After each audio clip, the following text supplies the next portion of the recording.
Cameron Dawson is New Edge Wealth Chief Investment Officer, joining us on how equity markets are positioning. Cameron, this is a market that does trade from, I feel like, economic data point to economic data point at this point. But what's front and center for you in terms of what's next for the stock play? Yeah, it certainly is that growth story, which is that we continue to see this narrative ping pong versus growth falling off a cliff or everything's perfectly fine. And certainly that's why data next week will be watched so very closely. Because if we are going into a weaker growth environment, it does suggest that you would need to see GDP and EPS forecasts cut. And usually when you're cutting forecasts, you're also derating multiples. But if growth is more resilient, then of course, maybe we can make those growth forecasts. Then it's a question, of course, of what that means for the Fed. We've been hearing from the Fed this week that they don't seem to have the same urgency as bond markets. So when you put it all together, we do expect this equity market volatility and bond market volatility to continue. All right, in terms of the Fed and really the inflation picture, I want to focus in on, Cameron, because you point out that as inflation comes down, we don't see companies with a lot more pricing power. Now, earnings season has been great, right? But Delta, Pepsi, ConAgra have all come out with reports that point out they just can't raise prices anymore. The consumer is done with it. Is that a problem going forward? I don't think it's a problem for the Fed. It's actually really good news on the CPI front, but we do think it's a problem for corporate profit margins. One of the things that we've learned over the last few years is that inflation is really, really good for corporate earnings. It gives them pricing power. It drives top-line revenue growth. It allows them to be able to pass on input cost increases to the end customer, and result is margins are better. But if you go into an environment where you're hitting a wall and how much you can raise prices, it means that companies are having to eat these input cost increases, which is why we think margins are the biggest watch item as we go into 2025, because we continue to hear from companies that they just can't raise price anymore. It pushes more pressure onto volumes to deliver. But what we're also seeing is that they're having to cut price in some areas in order to get higher volumes. So it just makes watching that corporate margin line ultimately important. So super important. Hey, Cameron, I want to ask you, because last month you guys, you were on and you said for fresh capital, we look at quality names and laggard indices, value, international, small cap, but don't chase junk. I guess what I'm always interested in a week like we've had, how much of your thinking about where to place fresh capital, how much of that has changed? Certainly taking some air out of growth multiples has helped, and we did do some upgrading in quality even in our growth portfolios, where we took advantage of prices coming in significantly and some positioning also coming in. But the message still here is that we think that you have to remain ultimately focused on quality. We think that we're still in this rather uncertain economic environment, which means that junk may rally in a short period of time because yields fall. But if you do actually see economic weakness come to bear, it just means that yields could be falling for a bad reason and junk can reverse all of those gains. So super disciplined about valuation, but also very, very focused on quality. In terms of what you want to stay away from, Cameron, are there any other shoes to drop? You know, we saw the carry trade pop up over the last week, and I think many people probably hadn't been watching for that. So are there other positioning worries? Are there any brown swans? What keeps you up at night? Well, one of the areas that we still see positioning is fairly stretched is within large cap growth and the mega cap names, which just means that we shouldn't be all too surprised if there is more volatility there, because you're still sitting with positioning in the 96th to 98th percentile, which just means that people are still very much on one side of the boat. The good news about the last week is that where we were seeing positioning overall be in extreme levels for things like short Japanese yen or long U.S. equities, they've moved out of extreme. They're still stretched, which just means maybe a source of continued volatility, but not nearly as stretched as they were at the beginning of the week. Cameron, bottom line, do you invest like a recession's coming at some point?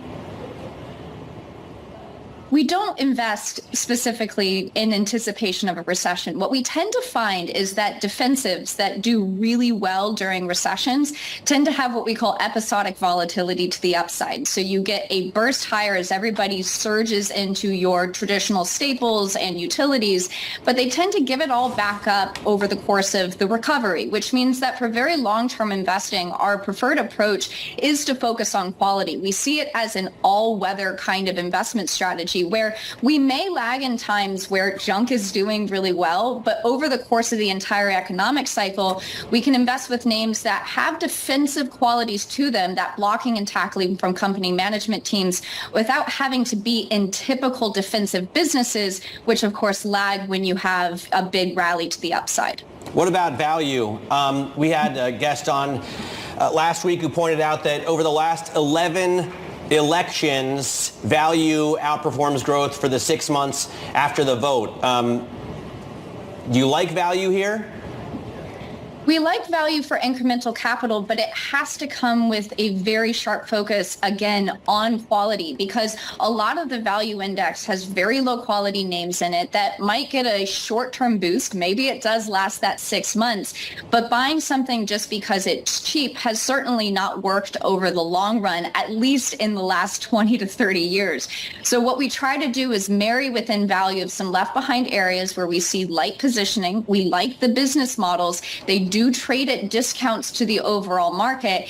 And then that allows us that if you even get that short-term pop, you participate in it, but you don't give it back on the other side when things start to move on. I got to say, Cameron, it does feel like everybody's kind of a lot calmer than how we started the week, a little quiet. So calmer I feel like calmer than you are, dude. I feel like then that opens the door for me to ask, what's with the astronaut behind you? Spaceman? Oh, this is New Edge's unofficial mascot. So this is our lobby in Stamford, Connecticut. And so we have our spaceman mascot.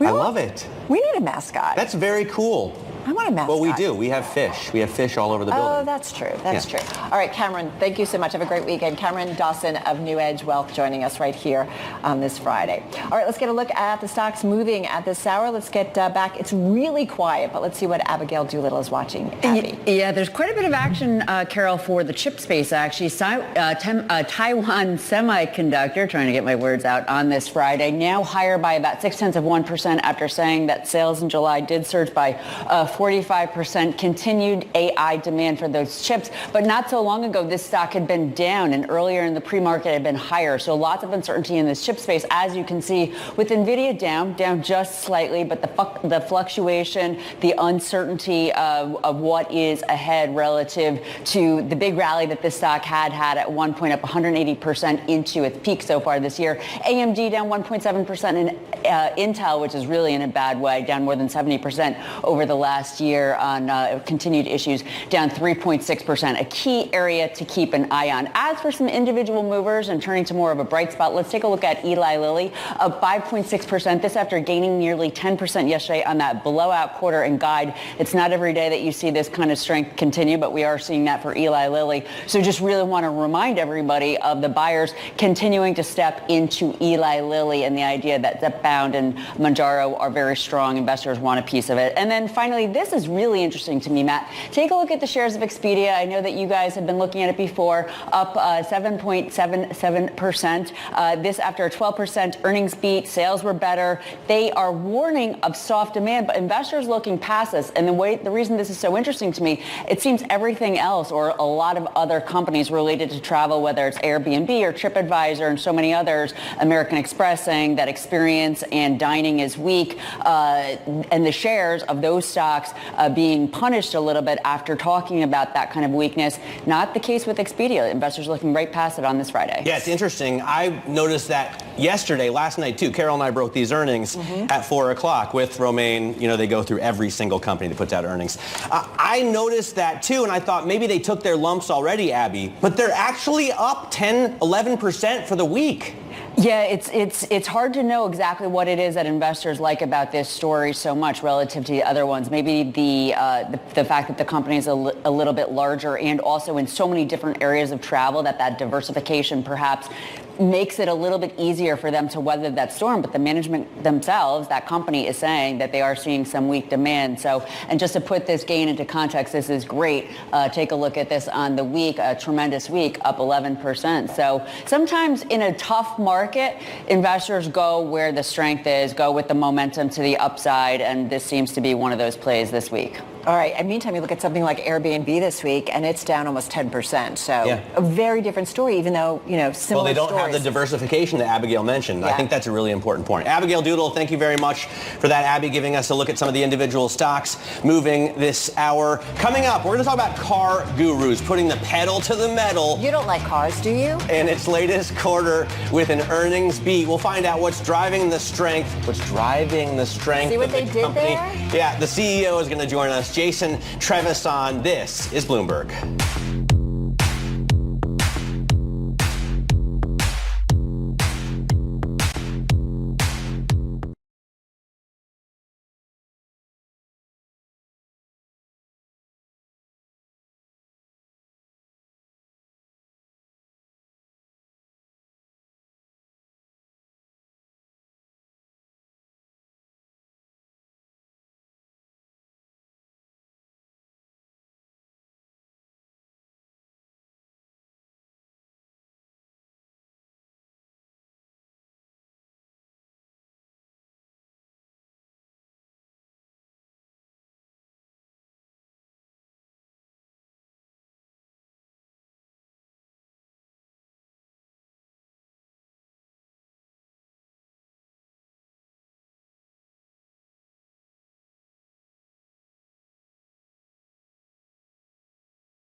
Let's get to high interest now. Look at what's making headlines around the world. China has lodged a complaint with the World Trade Organization over the European Union's decision to impose anti-subsidy duties on Chinese electric vehicles. The move comes after the EU placed tariffs on some car imports from China as high as 48% last month, and it escalates a dispute that's straining the relationship between the two global powers.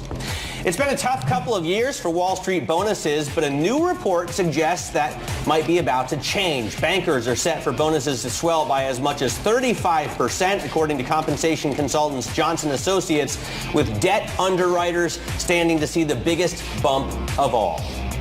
And top executives from Citadel had a hand in giving two giant pandas a home in San Diego. Ken Griffin and Peng Zhao, CEOs of Citadel and Citadel Securities, respectively, were lead donors to the San Diego Zoo Wildlife Alliance to prepare Panda Ridge for the bears' arrival.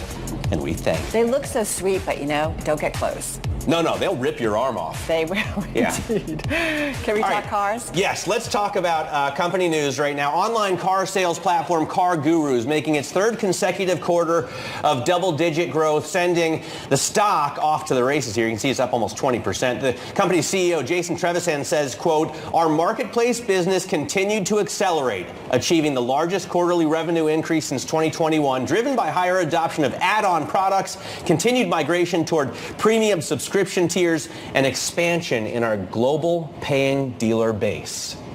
What does that mean? It's a lot of CEO speak there. Yeah, Let's talk to the man out. himself. Jason joins us right now to talk about the quarter that was.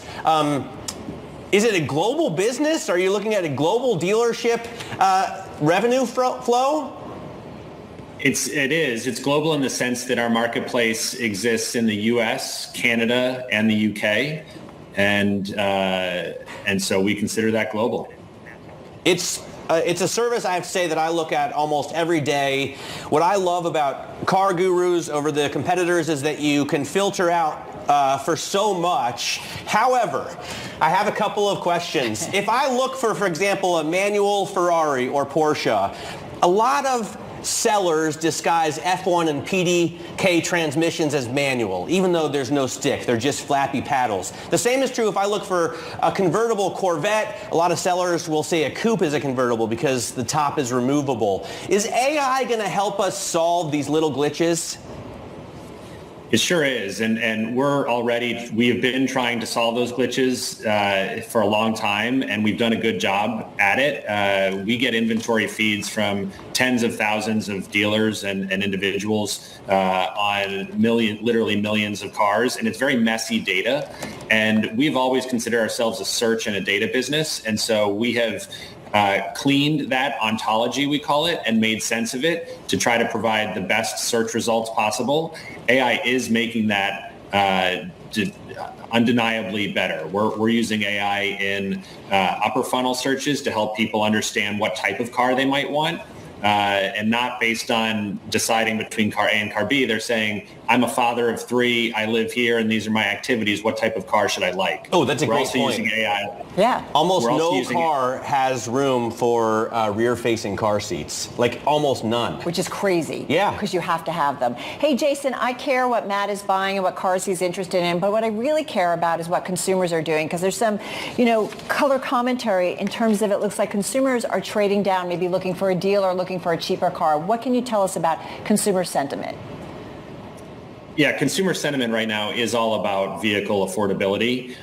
With interest rates high and the fact that used cars and new car prices are both about 30%, 35% higher than they were pre-COVID, consumers are having a hard time finding cars that they can afford. So affordability has really skyrocketed to be the number one factor that consumers look for. We see that on our site. We're the largest automotive marketplace in the country, and so we have the most shoppers, we have the most inventory.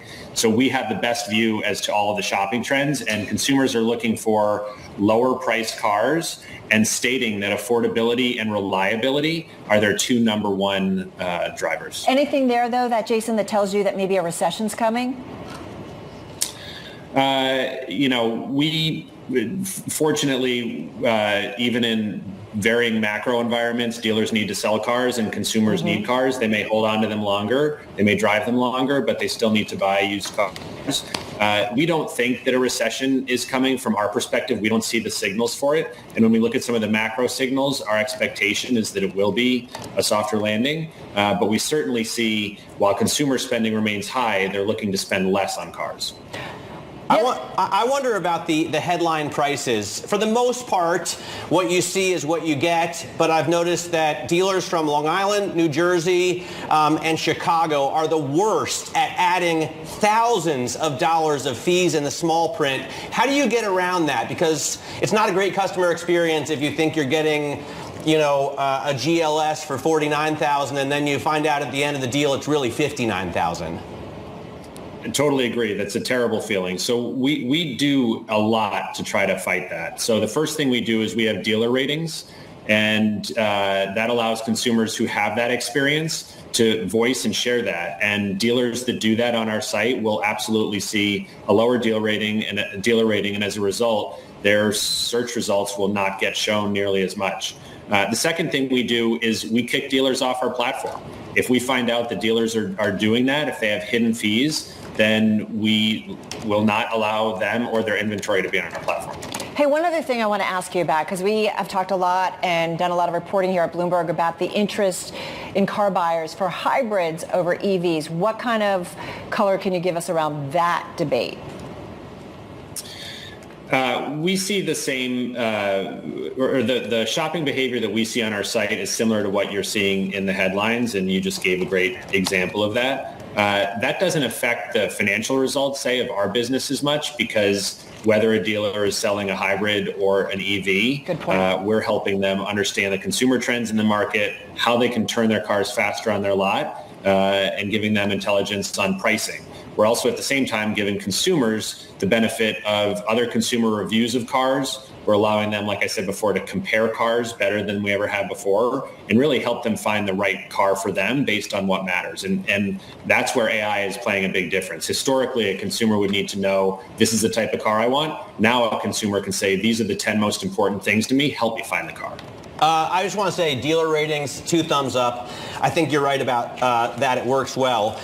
One question about Carfax versus AutoCheck. Carfax is great, and you can click through and find out right away if it's been in an accident, how many previous owners, etc. AutoCheck always leads me to a screen where they want me to give them $20 or $30. Why even use the latter?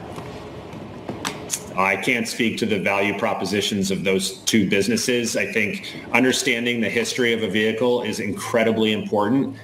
We do everything we can to give as much information on not only the dealers, like we were just saying, but on the cars as well. Because it is, when you're buying a used car, there's a lot of information to know, and we do everything we can to empower the consumer as much as possible in what is can be at times an overwhelming purchase process. All right, lots of fun. So enjoyed checking in with you, Jason. Thank you so much. Jason Trevisan, he's Car Guru CEO. Forgive me, stumbling because I'm looking at the share price. It's up 17%. Yeah, it's absolutely ripping face right now. Last night I was looking at the year to date. It was down on the year, and now it's up on the year just because of the surge that we're seeing. A bunch of analysts too upping their price target on the name.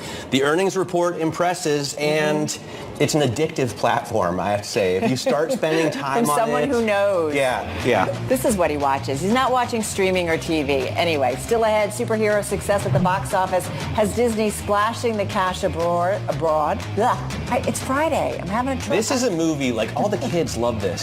We're going to explain in today's Social Climbers. Getting it out here. This is Bloomberg, and this is Open Interest. Yeah, don't you watch? I don't watch comic book movies. You're missing out. Yeah.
Stay on Bloomberg.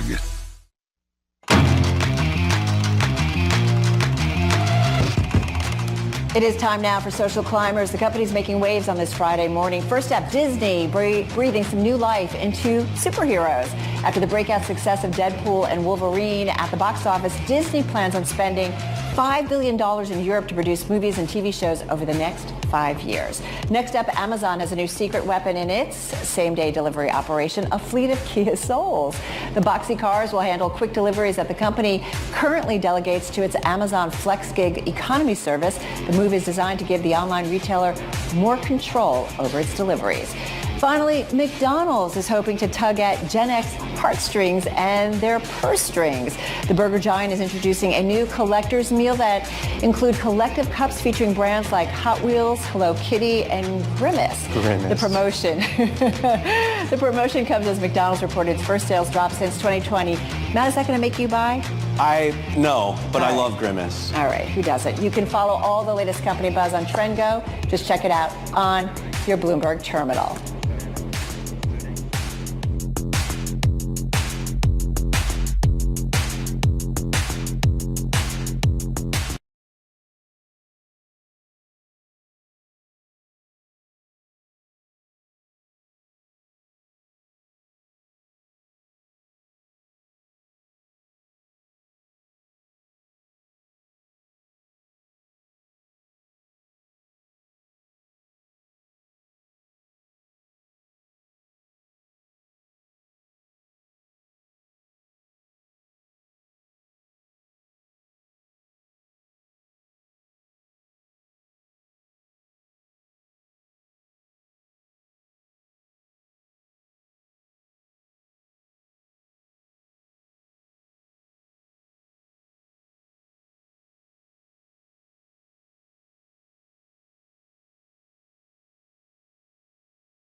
All right, looks like we're starting to see a little bit of a turnaround in markets here, at least some green on the screen if you look at the S&P 500. Let's get a check on what's going on in the markets with Abigail Doolittle. Abby? Well, it is, of course, Friday, so on a weekly basis, it's interesting. Right now, we're looking at the possibility of an up week for the NASDAQ 100. It would be the first in 5 weeks, but the S&P 500 on the week still down about 0.5%, but off of the lows as markets today. To your point, do turn around a little bit. I think a key driver for next week will, of course, be that dollar yen at the lows down 3.3%. 4% as that carry trade unwound. It does look like there could be some more ahead of that just looking at the charts, but right now you can see that dollar yen down just slightly. Crude oil getting a nice bid, and then take a look at this 2-year yield backing up about 14 basis points, back above 4%. Now, I was just mentioning the NASDAQ 100 possibly having an up week. If we put this into the context of the last month or so, the selling that we've had for these indexes, the Russell 2000 is the one index that has a small gain. You can see that the NASDAQ 100, the SOX, and the S&P 500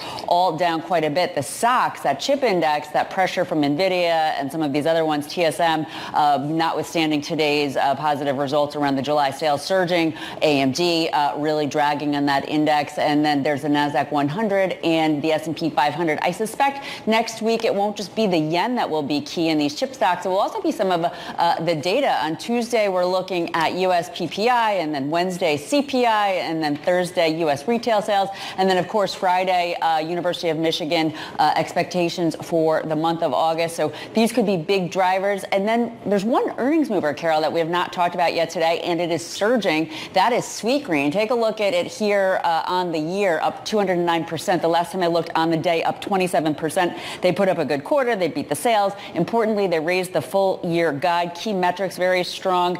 And there is a 14% short interest. So I suspect that some of this move, and certainly some of this parabolic move today on those very good results, well, probably a bit of a short squeeze. All right, Bloomberg's Abigail Doolittle, thank you so much. Got to say, I love a salad for lunch, but is it still salad days for the consumer? Let's put that question to Potbelly CEO Bob Wright. The fast casual chain just reported its 13th consecutive quarter of year-over-year retail margin growth, and he joins us on this Friday. Bob, great to have you here with us. Talk to us a little bit about business, how it's going, and what you are seeing from consumers specifically, if they are still spending.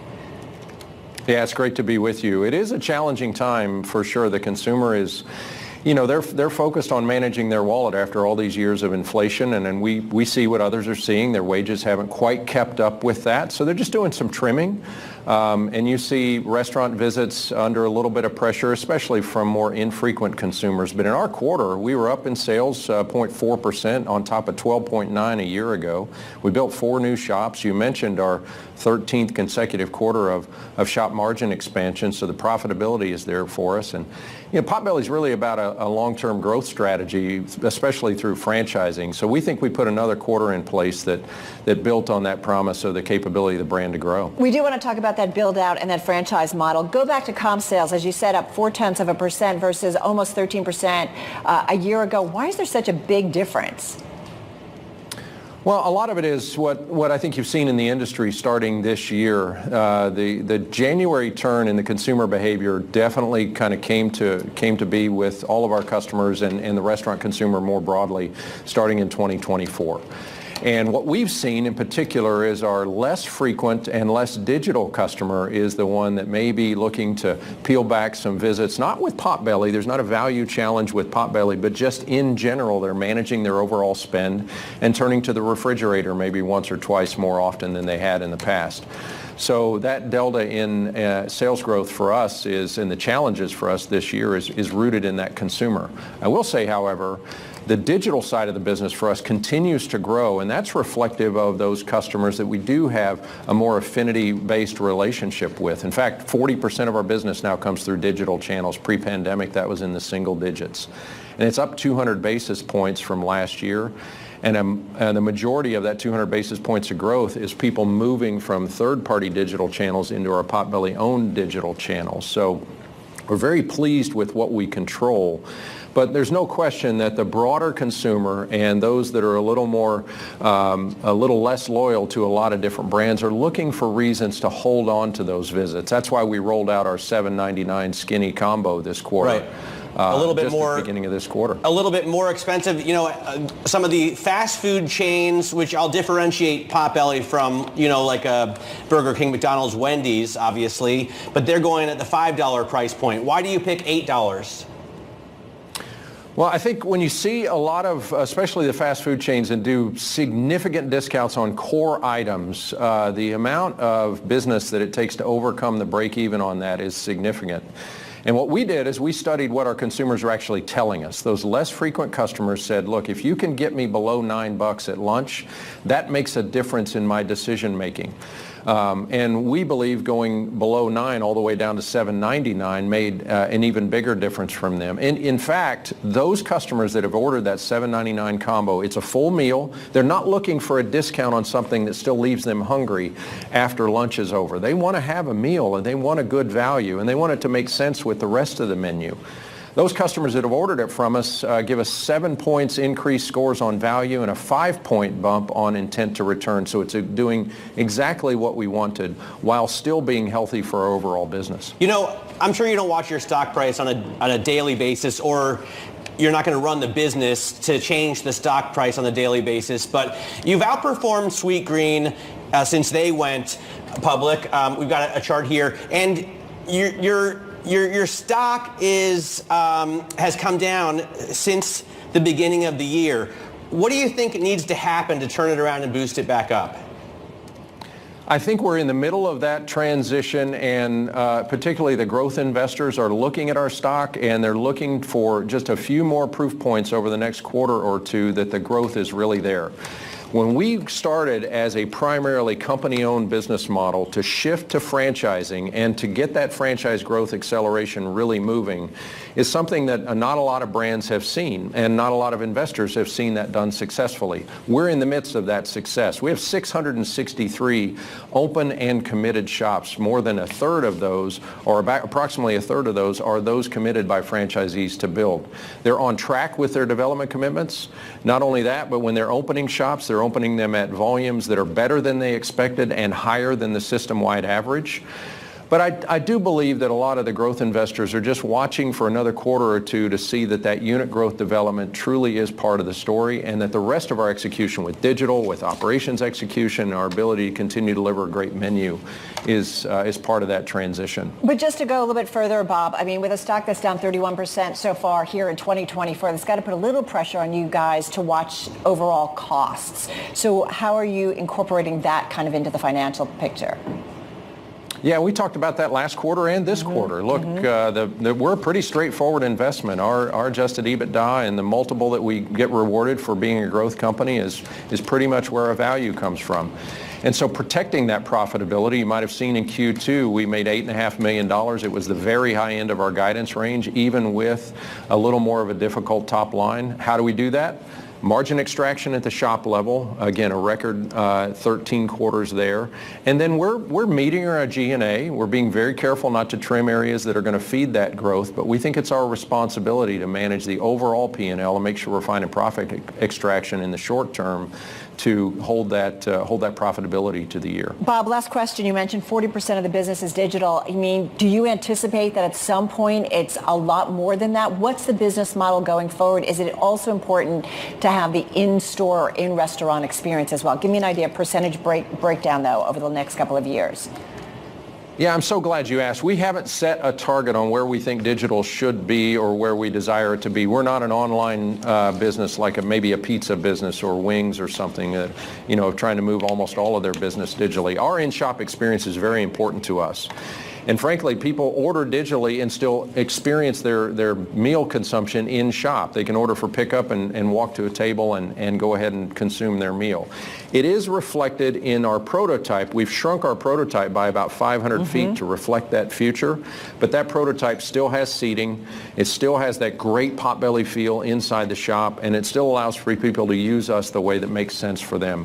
I do expect our digital business to continue to grow, particularly because of the Perks loyalty program that we have. We see frequency improvements in every single cohort in those Perks customers, and we think that's the engine that keeps building the digital. And then, of course, catering. We had a great quarter in catering, and that continues to move into the digital space as well. So I think those two will be the key drivers of digital growth, but we have not set an arbitrary goal to set it at a specific number. All right, going to leave it on that note. Listen, have a great weekend. Bob, we appreciate it. Potbelly CEO Bob Wright joining us, and shares of Potbelly right now up about 4.6%. All I'm going to say, Matt, is I'm hungry.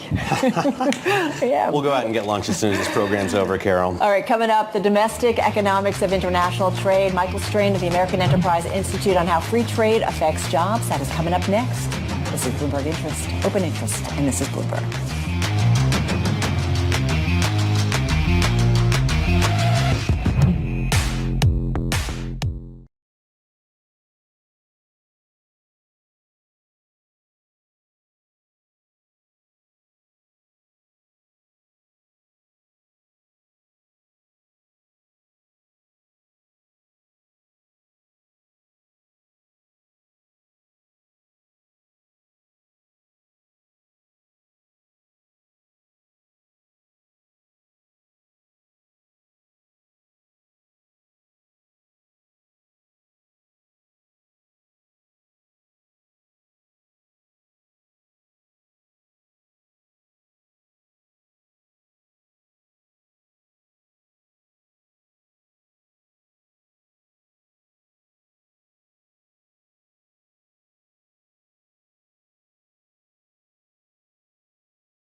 Time now for our daily Wall Street Week conversation. One thing that Democrats and Republicans have agreed on is America's need to be more competitive with China.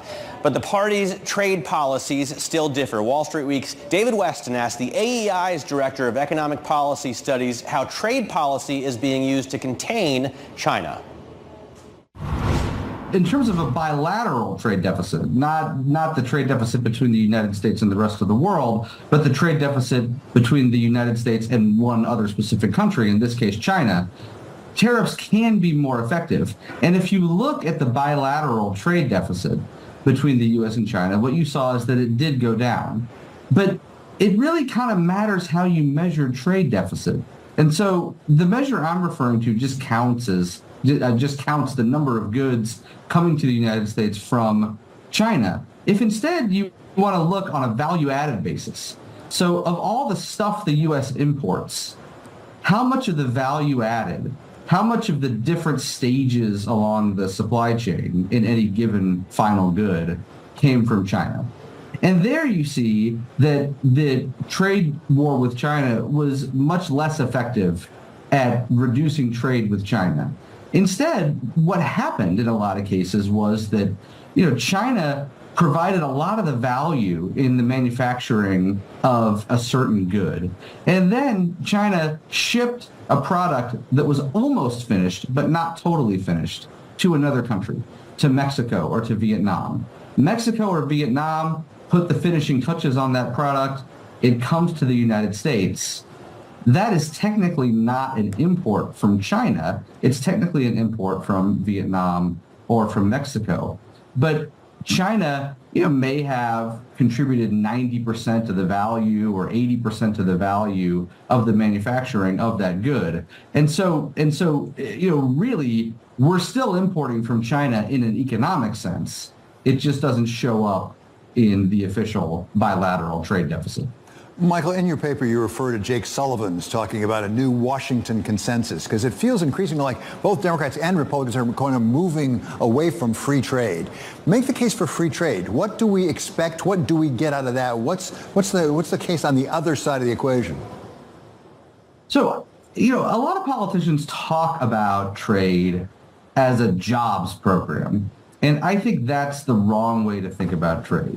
What trade is really about is consumption. What trade is really about is productivity. What trade is really about are higher wages for workers, higher incomes for households over the long term. That's why you want to trade. You want to trade because trade allows each nation to specialize in that nation's comparative advantage. That makes the workers in that nation more productive. That makes them more valuable to businesses. That makes businesses compete more aggressively for them. The way businesses compete more aggressively is by bidding up wages. So now you've got higher wages, higher incomes, and higher living standards. That's the way we should be selling trade. In terms of the level of employment, that's really a job for the Fed. The Fed's job is to make sure that we have maximum sustainable employment, to make sure that we are at full employment consistent with inflation being low and stable. And so if you have a period where you've got, too much unemployment, the Fed should be stimulating the economy to get people back to work. If you've got a period where you've got too much inflation and you've got excess labor demand, the Fed should be cooling things down. Trade really doesn't have a lot to do with that. Trade really doesn't have a lot to do with the level of jobs in the economy. Trade is not about how many people are working. Trade is about what are workers doing. And if you allow free trade, what you're going to get is a situation where what workers are doing is what they are best at, what they are most productive doing, and that's how you get higher wages and higher living standards. So speaking of the Fed is very much in the news this week after those somewhat disappointing jobs numbers last Friday. A lot of talk about rate cuts, maybe even emergency rate cuts, things like that. So how is it doing right now from your perspective? Before those jobs numbers, you said it was too early to really be cutting rates. Do you have a different view now in that balance between unemployment on the one hand and price stability on the other? Yeah, so before we got the last jobs report, in my judgment, it was premature to call for the Fed to cut in September. I thought the right thing to do was to wait for more data, to wait for a couple more employment reports, to wait for a couple more inflation prints, and to wait for more of the weekly data that comes in before making a call. Maybe the right thing to do would be to cut. Maybe the right thing to do wouldn't be to cut. But where the economy was prior to the last jobs report looked like an economy that was too strong for rate cuts. And it looked like an economy where the relaxing of overall financial conditions, stock market boom, creating a lot of wealth that drives consumption, that dynamic, the market was doing a lot of the Fed's work for it. And that was Michael Strain of the American Enterprise Institute talking with Bloomberg's David Weston. Tune in to Wall Street Week tonight at 6 p.m. New York time. This is Bloomberg.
Back in June, a mystery investor made a record $2.7 billion wager on long-dated treasuries, creating waves in the ETF market. That investor has now revealed himself as Brent Schutte of Northwestern Mutual Wealth Management, and he says that the firm's recession call is very close to happening. Joining us now is Bloomberg's Emily Grafeo for ETF Friday. So what, he bought TLT in size? Yeah, it was the largest TLT inflow ever. And this was back in June. But this really excited the ETF crowd because TLT was a fund. This is BlackRock's 20-plus year Treasury bond ETF that people were just timing wrong. All of 2022, people were piling in, and then it performed really badly. And then when it was performing well, people were flowing out. So this actually seemed like a pretty good trade. At least for right now, he's up almost 3%, but it's been a very volatile week. So what is he saying now? So now he's saying he bought in June thinking a recession is getting closer. Now he said we're inching ever closer, just looking at the recent economic data that we've had. So he's going to hold this, he said, at least for a year, 18 months. And this is a bet that he's making on behalf of retail. I was going to say, walk me through this trade, because it's not like Northwestern Mutual is like, hey, let's make a $3 billion bet. That's right. They hold a lot of client assets, right? So is it spread among retail accounts? It's spread among retail accounts. So that's why it's $2.7 billion. It's not like this was one trader sitting with all this money and investing it on behalf of himself. But he's the chief investment officer of the wealth management business, so he kind of oversees what's going in and out. out. As someone who watches the ETF world in a week where I feel like, we're talking about the Fed needed to make aggressive cuts right now, and we're thinking about recession, or I feel like we're talking about a lot more, how do you think about his move against kind of the broader ETF space? Well, I mean, it's been a volatile week, so I think this was a well-timed trade, at least for now. We'll have to see how it works out. But it's been very interesting because we haven't seen an escape, like a rush to the exits in the ETF space. We've actually seen net buying on the week in terms of equity ETFs, and we're still seeing a lot of buying in these speculative areas of the market. There's Seriously? a 3x semiconductor ETF, so it goes 3 times leveraged a semi index, and it's been getting inflows like almost every day. That's Billions wild. of dollars. That's so wild. I think that's at least one sign that there's still bullishness in the market even after the week we've had. TSMC would say, I told you so, right? That's Based on right. what they came out with today. All right, Emily, stuff. thanks so much for joining us. Emily Grafeo there. You can tune in to ETF IQ. That program airs every Monday at 12 p.m. Eastern to learn more about the industry. Let's get, though, to the trading diary, what you need to be watching next week. On Monday, we get the New York Fed one-year inflation expectations. By the way, we're hammering this in because these eco data points have really been driving big swings in the market, especially when it comes to inflation. So Tuesday, we're going to get the first piece of inflation data with PPI. Earnings come out from Home Depot. On Wednesday, we get more inflation with CPI, and then earnings from Walmart and Deere on Thursday. So a lot going on. See what it does to shape the trade next week. Let's get to what's happening on this Friday. Let's get a quick check on the markets. Folks, some green across the board. A little bit higher, just up about 0.2% on the S&P 500. NASDAQ up about 0.1%. Very quiet today. And taking a look at the 10-year note, just down a hair, if you will. We're looking at a yield of about 3.94 here. So kind of quiet. Was that hair comment on purpose? Oh my God, what is that? So Who let them in? we had, other than today, it was a roller coaster week. And Carol who am I has sitting joined me next to? today. We have experienced We roller have. coasters in the past together. In fact, we were on air together during the great financial crisis. Right. This is, I think, from 2010. See what the crisis did to you? Yeah, I lost all of it. I was already in the process of losing my hair. But, I thought a lot on Sunday and Monday about the time that we spent together on air because I was used to coming on the program with you and saying, wow, the Dow has fallen 1,000 points. It's really interesting because we were on air together on Monday, certainly on Bloomberg Business Week. And it was interesting because you said, watching what was happening in Japan overnight made you a little bit worrisome. I have to say, it didn't feel like the great financial crisis where you have to watch kind of the financial industry. Do we start to see strains within, lending and so on and so forth, things slowing down? That would get me a little bit nervous. Having said that, we'll see what the data brings next week. But yeah, one thing that we're hearing from everyone we talk to about any kind of comparison to the GFC or LTCM is that you don't have the kind of leverage embedded in this market that you did then. Certainly not for the consumer. And that should be... Slow your roll is what they're saying. Exactly. Coming up next week on Open Interest, we have a busy C-suite for you. Mark Bristow of Barrick Gold and Kate Johnson of Lumen. This is Bloomberg.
everything.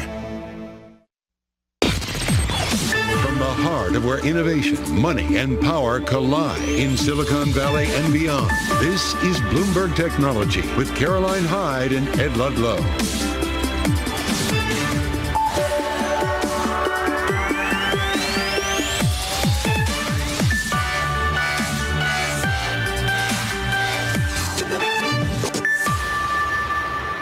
Live from San Francisco, this is Bloomberg Technology. Paramount up as the Nickelodeon and MTV parent follows Warner Brothers in a big write-down of its cable TV networks. And cybersecurity firm Akamai jumps as the DDoS specialist posts strong numbers amid scrutiny of the cybersecurity sector. Plus, tech for Kamala. We speak to the technology leaders and Silicon Valley Democrats backing the vice president's bid for the White House. I want to get straight to financial markets and the NASDAQ 100.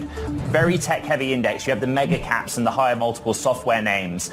What you're seeing is a 5-day chart of the NASDAQ, and it is completely flat, 0% over the course of the week. But there is peril within that, because if the NASDAQ 100 closes down negative on a weekly basis, that would mark 5 straight weeks of declines for that index, which is the worst run of weekly drops going back to May of 2022.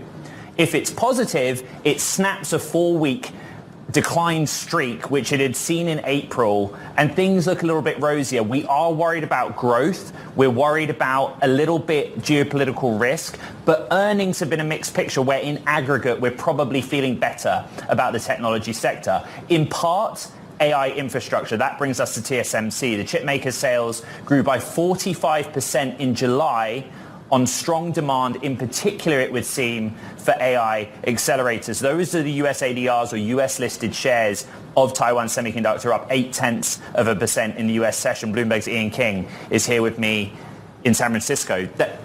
The data is for the month, and we're trying to sort of extrapolate out and say, well, for the quarter, what does that look like? But I guess, big picture, it's bullish, because TSMC is the chip factory for the world, basically. No, exactly. All roads lead to Hsinchu. Yeah, no, 45% is dramatic, right? That's tremendous compared to where we were last year, but we have to put that in context. Part of that was last year things were depressed, so a lot of smartphone market-related chip orders weren't that great. But if you're worried about this AI infrastructure build-out, if you're worried about what NVIDIA is buying, what AMD is buying, what even Intel is buying these days, this tells you, nope, they're still putting orders in, and those factories are still working flat out. Okay, in very simple terms, TSMC is a contract manufacturer, so the biggest chip names go to TSMC and say, here are our very special chips, make them for us, please. That brings me to NVIDIA, which reports August 28th. And they are the market right now for AI accelerators. Look ahead to August 28th and what we're kind of expecting. And does TSMC kind of inform what we might get? I mean, to an extent, yes. I mean, TSMC has a lot of customers. NVIDIA is one of the biggest, but Apple is also a huge customer. Qualcomm is also a huge customer. So it's not a direct linear relationship there. But at the same time, everything we've heard, all of the concerns we've heard about NVIDIA, can it continue this growth run? Nobody is doubting the fundamentals of demand. We've also, as you've seen lots of reports about some problems with some new chips that they've had. Yes. But they've come out themselves and said, there's still demand for our old stuff. Yes. Don't worry about it. That was specifically about design or engineering issues around Blackwell, which would be the latest generation accelerator. TSMC is interesting because it's literally concentrated in Taiwan, a lot of the activity. But the story here in the United States has been the flow of public money from the CHIPS Act, or government money, to onshore our industry. And there's a piece on the Bloomberg Terminal by Mackenzie Hawkins about how now, present day, much of that money's been allocated from the CHIPS Act. What are the numbers behind that, and what's the impact been? Yeah, I mean, the key point that she makes in her story is the hard work has been done, which is like, hey, we're going to give you this, and we're going to give you this, but nothing has actually, no checks have been mailed, right? This is all promissory, right? And as a US taxpayer, like we both are, that's actually a smart thing, because you want to see these things built and in operation before you actually pay for them, right? This is, a very complex industry, and it's very brutal economically, as we've seen with what's happening at Intel. So you want to make sure that these things actually get built, the equipment goes in, and then the money gets distributed. As you've educated our audience on for quite a while now, takes a lot of time to build manufacturing capacity for chips as well. Bloomberg's Ian King here in San Francisco. Thank you. Let's get back to that story about Paramount that we alluded to at the top. Actually, an interesting or positive reaction in the shares. It is a write-down of $6 billion on the legacy cable TV networks, very similar to the news this week that we got from Warner Brothers Discovery. There are some points of distinction with Paramount in terms of the properties and some other news in there as well. Bloomberg's Hannah Miller is back in New York City. So Paramount, the numbers on the write-down, the story behind the write-down specific to Paramount, what's going on? Yeah, so it's very similar to Warner Brothers Discovery, where they're writing down the value of their traditional TV networks. And this is after, the streaming wars have broken out. They've taken to reevaluating their cable television as streaming continues to grow more and more popular. What's different here is that with Paramount, you have the backdrop of its deal with Skydance. That is expected to finalize in the first half of 2025. There's still a 45-day period where, people can submit competing offers.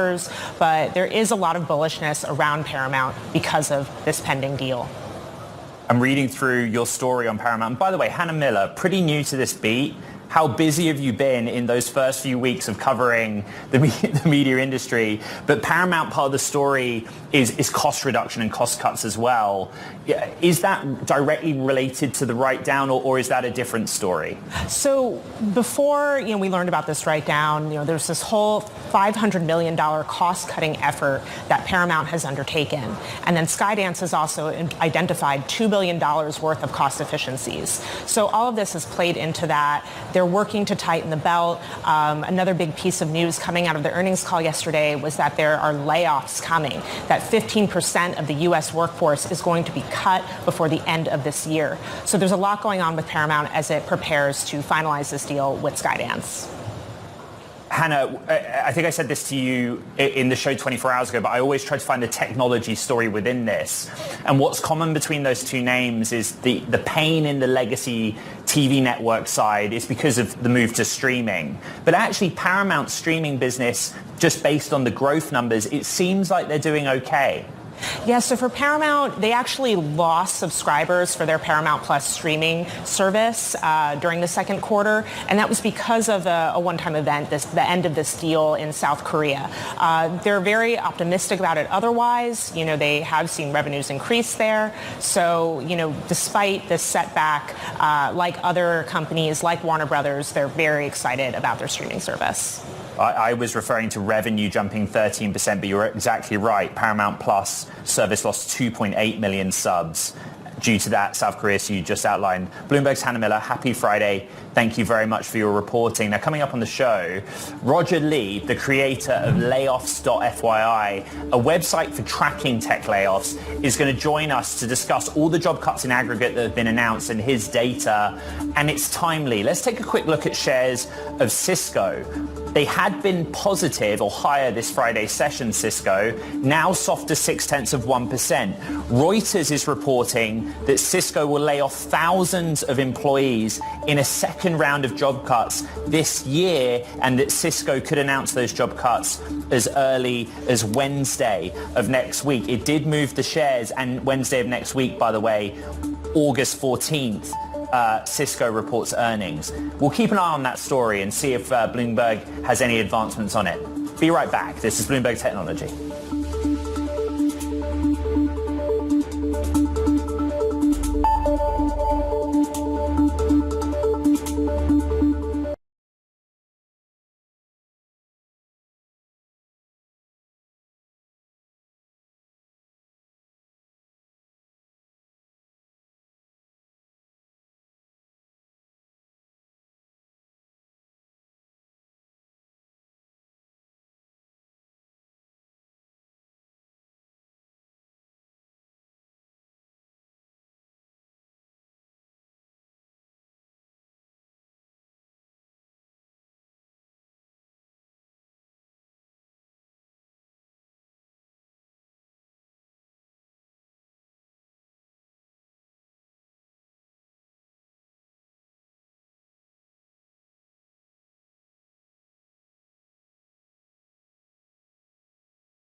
we should keep talking about tech jobs and layoffs. Over 126,000 tech employees have been laid off so far in 2024, with companies increasingly citing AI as a reason for the job cuts. I want to bring in Roger Lee, who's a startup founder and the creator of Layoffs.fyi. It's a platform that's dedicated to tracking tech layoffs since the COVID-19 pandemic in 2020. And you and I were just discussing this during the commercial break. I look at all of the news headlines and the cadence of headlines, probably starting early June through to now, but you've got the data. So summarize the scale of what's happening in the industry right now versus prior years where we saw heavy layoffs as well. Yeah, that's right. So according to Layoffs.fyi, we've tracked now 126,000 tech employees laid off so far in 2024. The good news, that's actually down 42% from the same time last year. And if you look at the quarter-on-quarter trends, tech layoffs have generally been leveling off since their peak in Q1 of 2023. Of course, it has spiked a little bit in the past couple weeks. The bad news, 2024 is still on pace to have more layoffs than any other year this decade, except for 2023. And of course, it's all a small comfort if you're one of those 126,000 people laid off.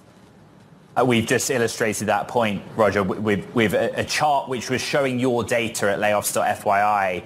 And then here's the point that I was making. Those are big names, right? Intel, Tesla, SAP in Germany. Cisco, we just broke that reporting on and the stock move. AI. So what your data may or may not track is there a reallocation of resource to new jobs if the justification is AI? That's definitely what we're seeing in a lot of the companies' announcements for the layoffs, that tech companies are increasingly citing AI as the reason. For example, earlier this week, Dell cut thousands of employees as part of a sales team reorg that included creating a new team focused on AI sales. And then earlier this year, Intuit laid off 1,800 employees and cited that they're doing so they can invest and make more hires to help build AI into its tax prep software. And it is definitely an allocation of resources. Building AI is expensive. And according to salary tracker comprehensive.io, a senior AI engineer in the Bay Area earns $208,000 per year just in base salary. And that's 16% more than a non-AI engineer and doesn't even include stock. So if you include stock options, equity, that pay package can total easily $500,000 to $1 million. Not to mention all the costs involved in infrastructure and hardware for building AI. So, with the economic environment still tight, companies are finding that the only way to increase investment in AI is to cut costs elsewhere, and hence all the layoffs that we've been seeing. Yeah, as Bloomberg technology producer Marguerite Gallerini just reflected on in our team chat, maybe we're in the wrong line of work because it's lucrative if you are a computer scientist or software engineer in that space. There's a point you made a minute ago about 2024. We are in early August. And so let's try and extrapolate out. I look at the number of companies, for example, rather than the jobs in aggregate that are making these announcements. Have you a sense in the direction of travel for the remainder of the year? Yeah, typically what we see is that Q1 and Q4 tend to be the biggest quarters for layoffs. That's often because companies do their annual budgeting around the end of year, which leads to those layoffs. Whereas the middle of the year, summer period like we're in right now, actually tends to be slower in terms of layoffs. Obviously, there's some notable exceptions that you see on the screen here. So unfortunately, I would expect that tech layoffs may pick up again as we head towards the end of the year and early next year as companies take stock of their year, forecast into next year, do their annual budgeting, and decide whether they have the right team to move forward. So let's do something else and do this in aggregate. You started tracking this data at the early days of the pandemic. How does this 4-year period or so compare to history? I think about the dot-com bubble, the global financial crisis. Are there ways to compare and contrast, Roger? Yeah, it's tough to say. Layoffs at FYI, we started in 2020, so don't have the numbers from those two time periods. Although I will say the scale of the tech industry is just so much bigger than during the dot-com era or even the global financial crisis. So in aggregate numbers, I believe that this current period of layoffs is going to be the most that we've ever seen in the tech industry, just because the scale of the tech industry and the number of people working in this industry is so much higher now than in previous years. Roger Lee, creator of Layoffs.fyi, thank you for your analysis and sharing your data with us. The chart depiction in particular really helps to illustrate what's happening in this industry. We're also going to look at shares really quickly of Akamai. We're going to be having a conversation up next with the CEO, but in the cyberspace, this is a DDoS specialist. You see the stock off session highs, but up almost 10%. A good quarter, but the question that the analysts and the street has is, this is a company that's maybe inconsistent in the number of quarters it strings together. Conversation coming up with Tom Layton, who is the CEO of Akamai. Maybe he'll push back on that, what the street's view of his company. We'll see. This is Bloomberg Technology.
It's time for Talking Tech, and in the news, the owner of the company behind Temu, Colin Huang, has become China's richest person, amassing a fortune of $48.6 billion US.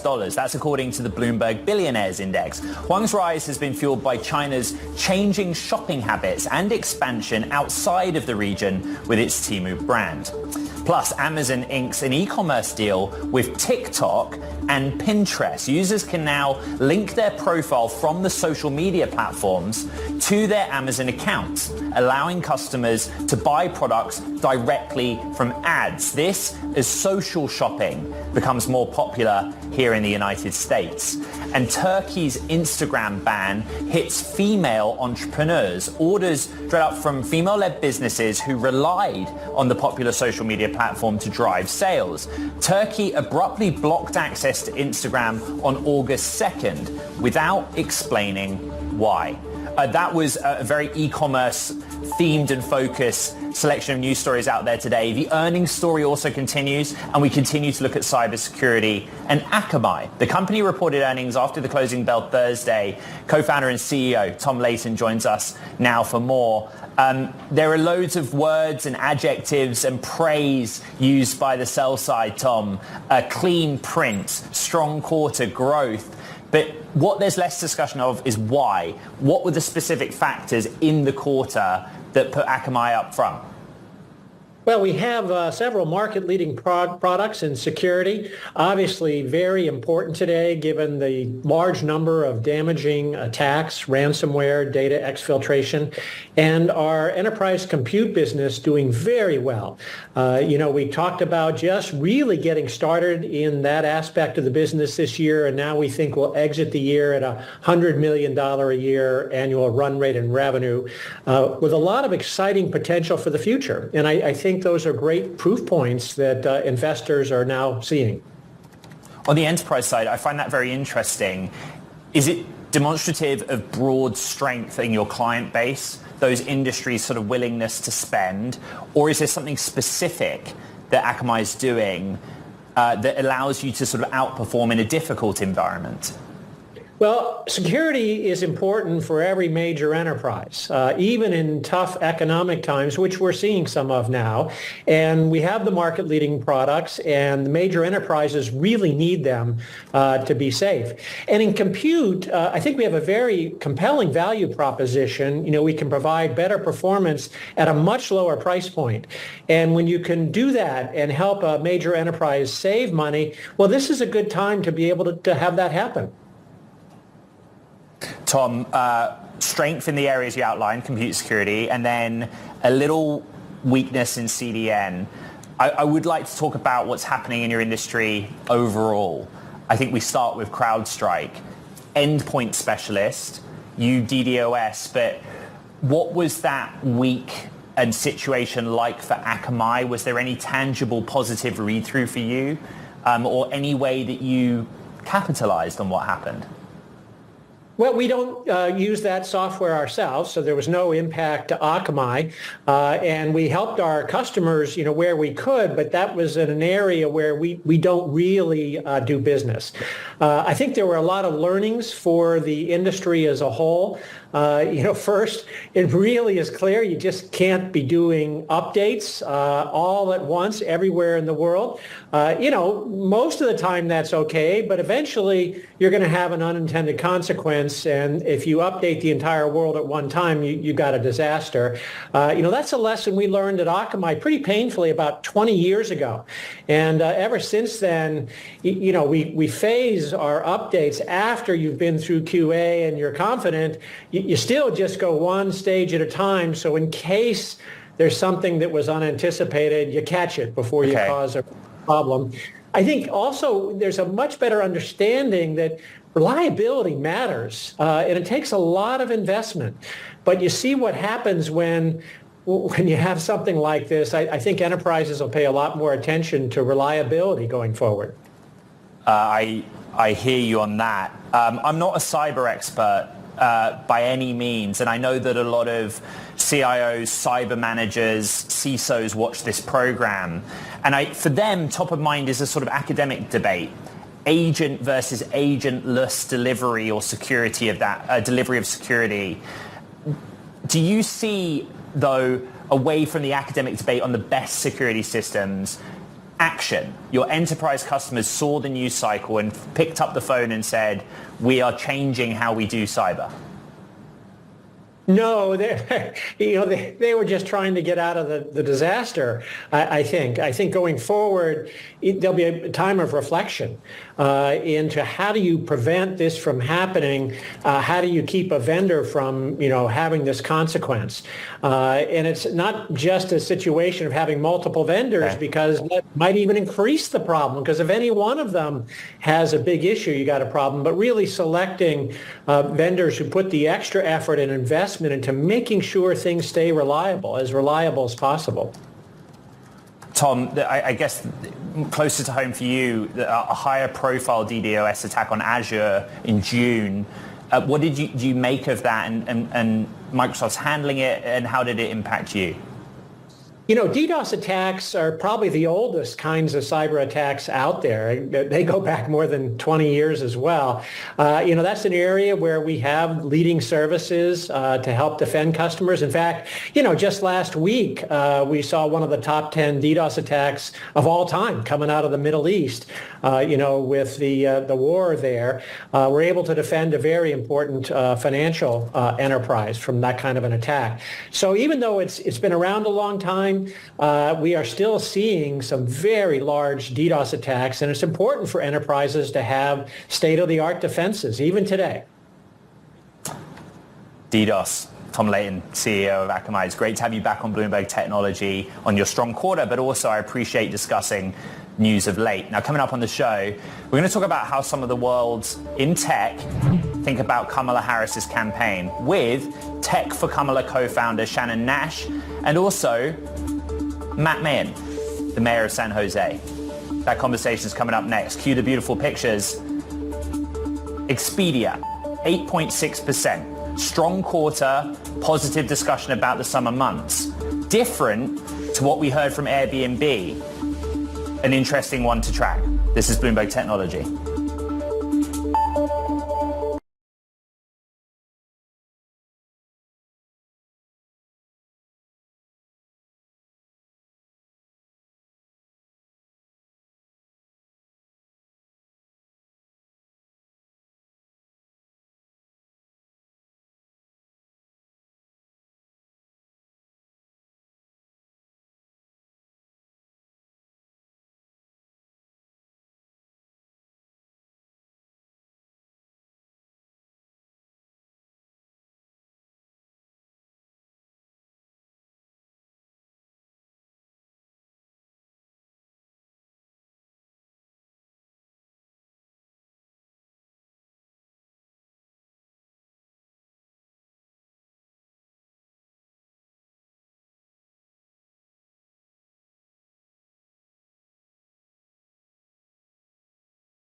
the Democratic nominee. We're in Atlanta, Georgia. When President Biden was on the ballot, Democrats had basically conceded to losing the state. Now that it's Vice President Kamala Harris, Democrats say all 7 swing states are back in play. Kamala Harris is well known, but she is not well defined. She's not somebody I've researched too in depth. She's kind of laid low, but that's kind of what vice presidents do. You're going to see both Democrats and Republicans defining her in the ways they want those voters to see her. Success for Harris will mean sustaining the momentum that's been fueling her historic run. I get chills when I think about that, just being a part of history, understanding that we have someone who represents our communities. She's also like a really dynamic candidate, especially for like younger people like us. People, if you asked a month ago, they probably would have said that the country is not ready. But now people are rethinking that, and they're like, oh my gosh, this could actually happen, and I could be a part of it. You can watch the full story of that at Bloomberg.com, and some of the recent guests here on Bloomberg Technology have also been weighing in on the election and Kamala Harris. Listen to this. There's going to be huge amounts of money that come in on both sides. I think there are a lot of people like myself who are really enthusiastic and excited about what the Kamala Harris campaign stands for. She's been a longtime supporter of the tech industry. She will do very well in the debate, and she's vibrant. She's all over high energy. She's from the Bay Area. She understands technology. She understands innovation. She shares a lot of values that many of us in the tech industry have, particularly with regard to immigration and ensuring that we are continuing to drive innovation in this country. Let's keep the conversation going with Tech for Kamala, a grassroots group of about 1,200 tech workers that just came out in support of the Democratic candidate. Tech for Kamala co-founder, former Wing CFO Shannon Nash joins us now alongside the mayor of San Jose, Matt Mayen. And Shannon, good morning. Welcome back to Bloomberg Technology. Those points made in those sound bites and the backing that this new organization is giving actually are the same points that many Silicon Valley voices, venture capitalists in particular, made in backing of J.D. Vance. And I just want to point that out because we've sort of had equal coverage here on the program. But what compelled you in the first instance to be a part of this movement, and what is it that you see in Kamala Harris as being the right president for the technology industry? Yeah, I'll start really quick with that. I think what we've had is a few people with big microphones, if you will, to be able to talk about their support of Trump and Vance. Why we founded Tech for Kamala was to give voice to the over 7 million tech workers, people who work every day at some of the most well-known tech companies, VCs, founders, operators, engineers, marketers, you name it, and all the industries that are related to tech, to give voice to other people who actually feel completely different and, in fact, are supporting Kamala Harris for all of the work that she has already done in supporting things like responsible AI, STEM education, just being a real innovative leader. So that is why we founded the organization. And I got to tell you, Ed, within like a week, we had over 1,200 people who wanted to jump on the bandwagon and also announce their support. So, you know, it's one vote for one person. Whether you have a lot of money or a big microphone, we still all get one vote. And so this movement is aiming to give voice to the millions of people who have one vote and want to make sure that their vote is heard. Mayor Mayen, your city, San Jose, is just so closely and intimately linked to the technology industry as well. You come at this, I guess, from the political perspective, but why do you think that the technology industry is an important voice in backing your preferred candidate?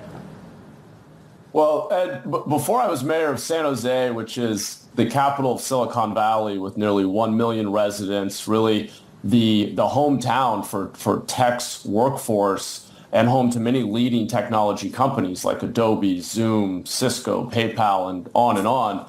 I was in the tech sector myself. In fact, I first met Kamala Harris about a decade ago at Airbnb, which was just down the street from a startup that I was involved in founding and leading. And I was very impressed with her. She came in sharing her work on public safety, which continues to be top of mind for all of us, and she has great experience there. But she also engaged with a number of us who were tech entrepreneurs and founders around innovation topics. She understood the importance of having a diverse workforce and supporting immigration, intellectual property, and the kinds of infrastructure investments that we need and common sense approach to regulation. So, really excited that she's the top of the ticket. Shannon, the mayor makes an interesting point, which is policy, specific policy. when it comes to technology, antitrust, artificial intelligence, I think a lot of people are asking questions. Are there specific ways that Vice President Harris will be different from President Biden's administration on the policy side as it relates to tech? Yeah, look, I think that she's coming out with a lot of her policies. As you know, she's got 90 days or less, right, in terms of making her voice heard. What I will say to you is that we believe in an administration that continues some of the things that President Biden was working on. I think that she will also bring a fresh perspective. She's from here. She was an attorney general. She has spent a lot of time, as Matt has said, really listening to, what would be innovative for tech. And so I think that we're going to see a lot of policies and things that are really helpful for the tech industry, but also that are inclusive. And I think that's really important to point out about, something that I think a lot of people in tech would like to see. Man, local issues. Our guests in that soundbite and Shannon just now reflect on Kamala Harris being from the Bay. And outside of technology, there are issues actually statewide, but the clearing of encampments or encampment sweeps, for example, following the SCOTUS Grants Pass decision. It's an interesting case study. How do you feel that issue will be addressed by the Harris campaign, and how central as an issue do you think it will be in a presidential election at large?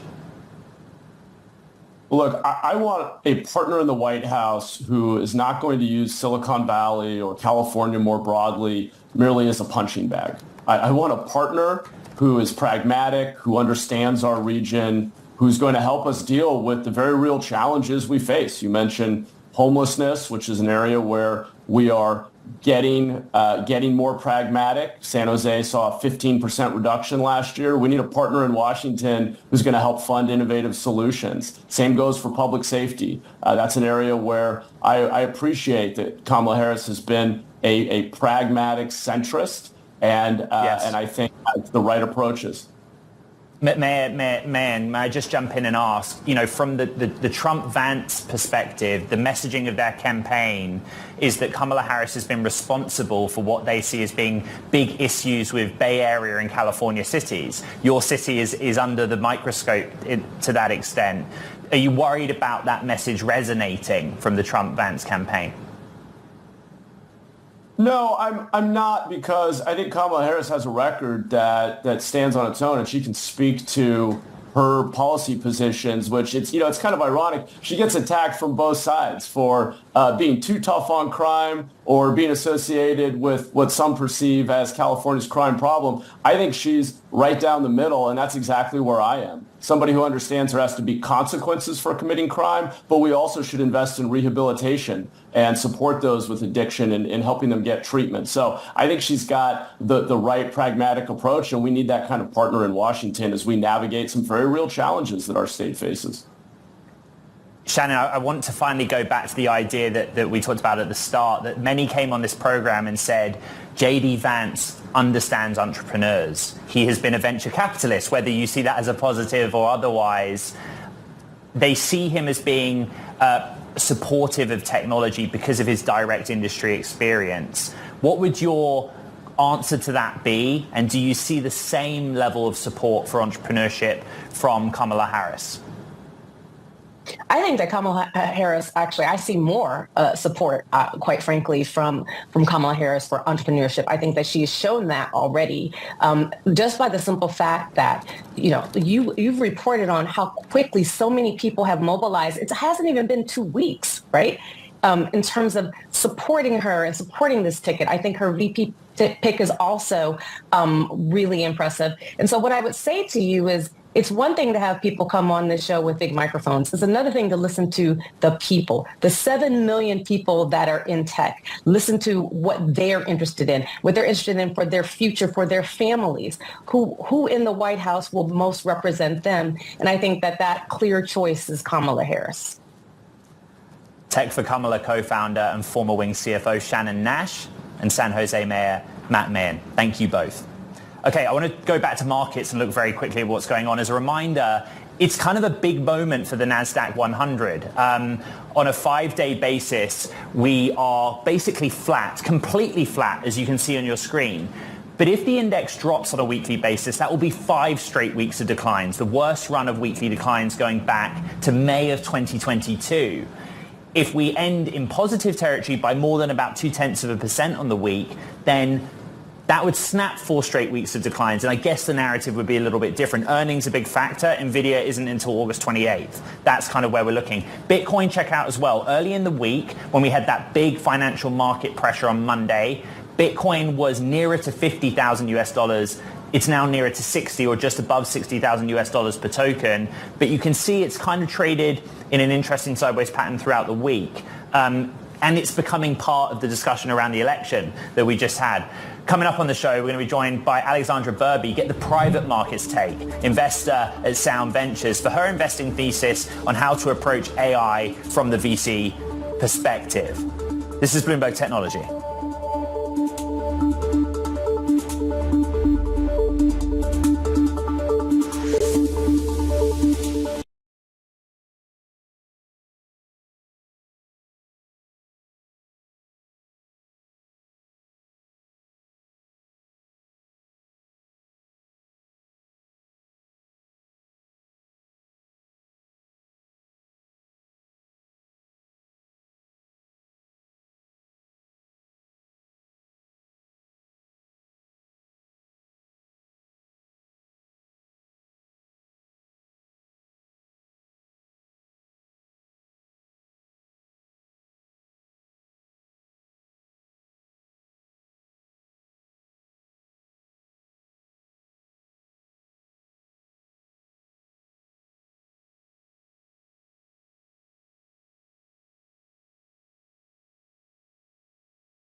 Okay, it's time for VC Spotlight, and today we're taking a look at Sound Ventures. It's an early-stage VC firm founded by Ashton Kutcher and Guy Asiri, which is invested in companies like Airbnb, Spotify, OpenAI, and more. The firm currently has over $1 billion in assets, and Sound Ventures investor Alexandra Burby joins us now, having recently joined the firm herself. It's good to have you here in San Francisco in person. Interesting move. Yes. I think, could we start there and talk about, how that happened, Sound, why you wanted to go and work with Ashton? Sure. So I got to know the team actually over the last couple of years and had really just had an admiration from afar for what they were building. And I think as the firm has evolved, one, they've invested in some of these incredible companies and some of the best founders, and the way that those founders speak about them really spoke to me. And I think as an angel investor, I'd had the opportunity to work with a lot of early stage companies. At the later stage at my previous firm, I had also seen some of those companies that had made it through 10 years with Sound as a partner. And often they had mentioned that they're their favorite investor on their cap table. And so when you hear that type of feedback, it's hard to not want to get involved. And so I joined the team a couple months ago, and it's been a great experience so far. The particular interest that I have in Sound is the approach to AI, application layer, foundation layer, infrastructure. It's basically everything we talk about on the show every single day. Right. Do you have a particular focus within those three buckets, or are you going to approach all three? So we are generalists as a firm, and I'd say that within that, of course, where we're spending all of our time is in AI. I think it'd be silly not to be saying that. But the way that we've kind of broken out our fund is in 2023, we launched a thematic fund, which was on the AI foundational layer. So we invested in companies like OpenAI, like Hugging Face, like Anthropic, and that was our thematic fund. We use those thematic funds to actually work in parallel with our flagship funds. So the flagship fund is where I sit, and I spend time with companies across the application layer, infrastructure, and then the everyday software layer, which is the companies we've been investing in for 15 years, but now they're using AI to their advantage. So there are companies that are using AI to speak to their customers better, to get to market quicker, to be more effective at what they do. And in that way, we are really investing exclusively in AI companies, but it's because every company needs to be an AI company in some form or another, or frankly, they'll get left behind. How the firms run is really interesting. There are very large firms with people all over the place. There are small firms that are just here in the city. You're here in San Francisco. Sound has a relatively large presence in SoCal. That's right. So you'll be focused on the Bay Area, or how is that going to work? I mean, it's really, we're focused on where innovation is. And so to the extent that that's in the Bay Area, of course, we're going to be here. To the extent that's in New York and LA, of course, we're going to be there. And wherever it is throughout the US, throughout the globe, that's where we'll spend time. And so from that perspective, I'd say we're not regionalized by any means, but we do spend time with founders in all of those places, and we tend to try to meet them in person. So you were over at G Squared, another name known to us here on Bloomberg Technology, but kind of like consumer or consumer internet focused background. You're going to carry that forward and merge with AI, or is that an area you've kind of left behind? Yeah, so I think that my background has always been generalist to a fault. And so I think that I've spent time in many different industries on purpose, and it's been very deliberate to have that kind of breadth of experience and also breadth of founders that I've worked with. And so at Sound, I'd say that carries on. Many people actually think about Sound as being an exclusively consumer firm as well, and that's a misnomer. I'd say that people are surprised when we tell them that we've invested at GitLab at the seed or Centa One at the Series C. That surprises people. And so I like that element of surprise, one, but I do think that having a consumer background is actually really helpful for the enterprise, because consumer companies think about brand day one. That's their bread and butter. Pretty good at telling stories. Exactly. And the enterprise, it takes a lot more for them to get to that go-to-market. And they're focused on their product day one, and they're focused on the technical side of building out their team. We can be a really helpful storyteller because we have this consumer lens, and we're actually able to help them in a very differentiated way because consumer is part of our roots. And so I think that actually bringing the two of those together is something I'm very excited about, and I'm looking forward to it. Alexandra Burby of Sound Ventures, great to have you so early on in your time at a new firm and here on set in San Francisco. Okay, coming up, Musk sued an advertising group over organizing a boycott of ads on X. Now that group is shutting down. We'll have the details next. This is Bloomberg Technology.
the final few days of the 2024 Olympics in Paris, and the global sporting showcase has been going viral daily. It's not just sports taking on the internet by storm, but also chocolate muffins.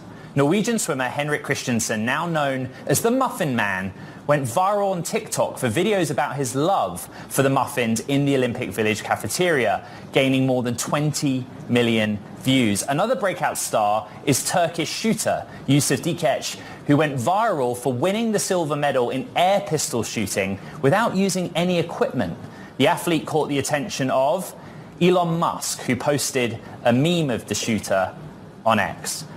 Okay, the Global Alliance for Responsible Media, a prominent coalition of advertisers, dissolved yesterday, just days after Elon Musk's X filed a lawsuit against it over organising a boycott of the platform's advertisements. The coalition says the whole ordeal has, quote, drained its resources and finances, prompting it to stop its activities. Joining me on set, Bloomberg's Aisha Counts. I've done a lot of reporting over the years on Musk's litigation. It's a tool that he uses, but I just explained basically what happened in a 24-hour period. I mean, yeah, it was so fast. So he filed this lawsuit earlier this week, and the basis of the lawsuit was that this organization caused advertisers to flee the platform. Now, part of what the Global Alliance for Responsible Media does is set guidelines around the type of content an ad can appear next to. So you can imagine a big advertiser like an Apple or a Disney wouldn't want their ads next to pro-Nazi content. Okay. And so after they, according to Musk, right, led to this boycott, he got upset, he filed this lawsuit, and now they're dissolving because they don't have the resources to sort of fight back. And this is a tactic Musk has done over and over again, as you mentioned, right? Yes. He did this last year with two organizations. One was a research organization, another nonprofit, because they found harmful content on the site. So this is a tactic that he uses when his advertising business is threatened. Earlier this week on the show, we played some of the soundbite of Linda Yaccarino, the CEO of X, and what she had to say about it. You can go back and watch that episode. You've also been writing about misinformation. It's important, but it's kind of falling off the priority list in some places. This is your Tech Daily. What is it that you're trying to outline here? I mean, it feels like a shift, right? I think this is something that's been happening for years, but this moment feels different. I mean, we saw this with the war between Israel and Hamas. Yes. Again, we're seeing this, of course, as you mentioned, around the UK riots, misinformation circulating. And the problem is these social media platforms may catch it, they may label it, they may take it down, but by the time they do, there's already millions of views on this. Well, on the UK riots, I've been tracking what's happening in the UK, my home country, of course. It's also who is involved in the sharing of that information. So one thing Musk has been caught up in is sharing some what appeared to be articles about that situation that ended up being not a real news article. That's one example. Yeah, it's a great example. It's a terrifying example. He shared a fake article from the Telegraph, and Telegraph later came out and said, you know, we never created that, but he shared it, and it got almost 2 million views before he took it down, right? And but he did take it down. He did take it down. Well, it was deleted by the original creator, I believe. But that was, you know, within the hour. But again, almost 2 million views by that time. So the damage is done in some ways. Bloomberg's Aisha Counts. Important reporting. Thank you. That does it for this edition of Bloomberg Technology. Just big thanks to everyone in the control room in New York, Jackie, John, Justin, Marguerite Pyle here in San Francisco, and all the studio crew. Check out the podcast. It's been a big week. There's a lot to recap on Apple, Spotify, iHeart, and all of the Bloomberg platforms. From San Francisco, this is Bloomberg Technology.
Radio.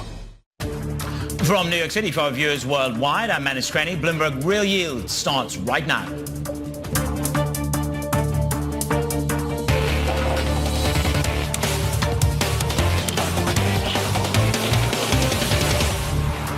Coming up, markets close out a volatile week that sent yields on a wild ride. Investors placing their bets on what the Fed will do next. And high-grade U.S. issuance passes $1 trillion for 2024. We begin with a big issue, closing out a week of chaos. It's a market which is on edge. Yes, we've seen volatility. Market volatility over the last week. More volatility than we would have expected. This is an overreaction, but I don't know when that overreaction stops. We're obviously slowing down. The U.S. economy, it's slowing, but we're not heading towards recession. There's a higher risk of recession than zero, but it's still not a base case. Moderate slowing and this increase in the unemployment rate has been in the past consistent with early in recession. We're either in a recession or about to confront one. The Fed needs to regain control of the economy. The Fed's going to have to react a little more aggressively as we move through the next couple of quarters. 50 basis points in September is really just getting started. And I don't think that we're yet at the point where the Fed's going to have to start cutting 50 basis points. The markets have really jumped on this bandwagon of U.S. recession, dovish Fed. And it's going to take a while to sort of unwind those expectations. We're probably going to be in a bit of a volatility storm here for a while. What markets are grappling with is how does the Fed calibrate its response mechanism? What you have here is twos, tens. There was a very seminal moment. It was on Monday when the twos, tens disinverted. You have been inverted for the longest time on record. This disinversion was a flashing narrative to the market, which said growth scare, Fed behind the curve, needs to pull up their boots, do more and do more quickly and do it quite fast. That moment passed as the market began to quell itself. You had the Bank of Japan verbal put, but really no intonation in terms of where the Fed would go. They still want time. This was about growth scare, and this is about the Bank of Japan soothing the risk nerves as they gave air cover to unwind the rest of your carry trade. Roll it forward and you begin to understand the kind of parabolic moves in the rate market. At one juncture, post-jobs and post-Monday, when we saw that massive unearthing of the carry trade, the market suggested 150 basis points. Let's roll it forward. 150 basis points at one juncture, a 60% probability of that. That has dissipated and calmed through the week. Then there were the calls for an inter-Fed meeting cut. That seems to have subsided as well, and we're back to 4. Are 4 rate cuts enough to put a floor in the economy and the correct response mechanism to a slowing economy? To understand the calibration of the slowdown, that comes to what people think is really going on. Goldman Sachs CEO David Solomon caught up with the Bloomberg team, and he gave us his outlook for rate cuts. I don't expect that you'll see anything before September. We do have a long period now. We've got 40 days until the next Fed meeting, which actually I think is a reasonable period of time for the market to digest more of the news. I'd say the market expectation is certainly for cuts in the fall. I've been more cautious around interest rate cuts all year. As you remember, the market expectation early in the year was for 6 or 7 cuts. Based on the economic data we're seeing now and the messaging from the Fed, I think it's likely that we'll see a cut or 2 in the fall. But I think you've still got to wait and see as things unfold. And, the economic trajectory over the next couple of months and additional economic data will certainly have an impact on that. We have 40 days to recalibrate and to understand the response mechanism. Jay Barry of JP Morgan and Jamie Patton of TCW are my guests this morning. I'm curious to know, I haven't seen that kind of vicious moves in bond markets for decades. Jamie, good morning, good afternoon to you. So after a week of reflection, a turnaround of 33 basis points in the 10s, what is the bond market saying to you right now? Even after these crazy moves, the bond market is still telling a story of this perfect soft landing where the Fed is easing because they can. There's about 100 basis points of eases priced in for this year and another 100 for next year. Even this time next year, we're still at around 3.5% compared to the Fed's own definition of neutral, which is their long-term dot at 2.5%. Rates are still restrictive. And even 2 years from now, the trough of the Fed funds curve is still 3%. So what the market's telling you is the Fed did such an amazing job that inflation has come down, rates rates will never even really need to get to neutral, let alone accommodative. And we at TCW couldn't disagree more with that narrative, and that's why we're long duration. We think the Fed is going to be easing because they have to, because the economy is weakening, lags are longer. We still haven't even hit markets and the economy with the full effect of that rate hike. So we have a ways to go. And on top of that, lags are going to be long on the way down too. So the Fed easing rates a quick 100 basis points isn't really going to help the market that much if it doesn't feel it for quite some time after the move. Okay, so you're long duration and you're happy with that position. A number of people are saying, look, on the backup of yields, you want to pick up and reload duration. It mightn't be as rich, but you want to take it on board. That's PIMCO. Good afternoon, JP Morgan. Jay, how are you doing? Now, listen, you're going for 50-50 back-to-back cuts, and I checked it with you in the break. I was quite surprised. That is a bold call. 100 basis points within such a short space of time says harder landing than we currently think to me. Hey, Madison, thanks for having me on this afternoon. So I think our call is, not too different from Jamie's, but I think there's some nuance to it, that we are looking for aggressive eases in both September and November, but I think it's because there's been a constellation of weakness in the labor market data that we've seen for the last couple of weeks, which was punctuated with employment last week. But also because the Fed says now that it's attentive to both sides of its dual mandate and not just the inflation mandate. So from that perspective, given what we've seen in labor markets and given what the Fed has told us, we think this makes the case for the Fed to get back to neutral with haste, because as Jamie said, there are long and variable lags to monetary policy. It's evident that policy is restrictive right now, and we think this means the Fed needs to get to a less restrictive place and with some relative haste. So we're not necessarily in the hard landing camp. We just think the case for policy to remain restrictive here is losing steam rather quickly, and we think the funds rate will be back at 3% by the middle of next year. Okay, so 3% by the middle of next year. Let's just get a very rapid response from both of you. Jamie, from you first of all, your long duration, but on this whip around in yields, I mean, 30 basis points on the 10s, we traded back above 4%, etc. Do you relock and reload? Do you get the sense that there is dry powder out there that perhaps missed that first shock wave on the downside and is ready to redeploy into duration? Absolutely. And we remain long.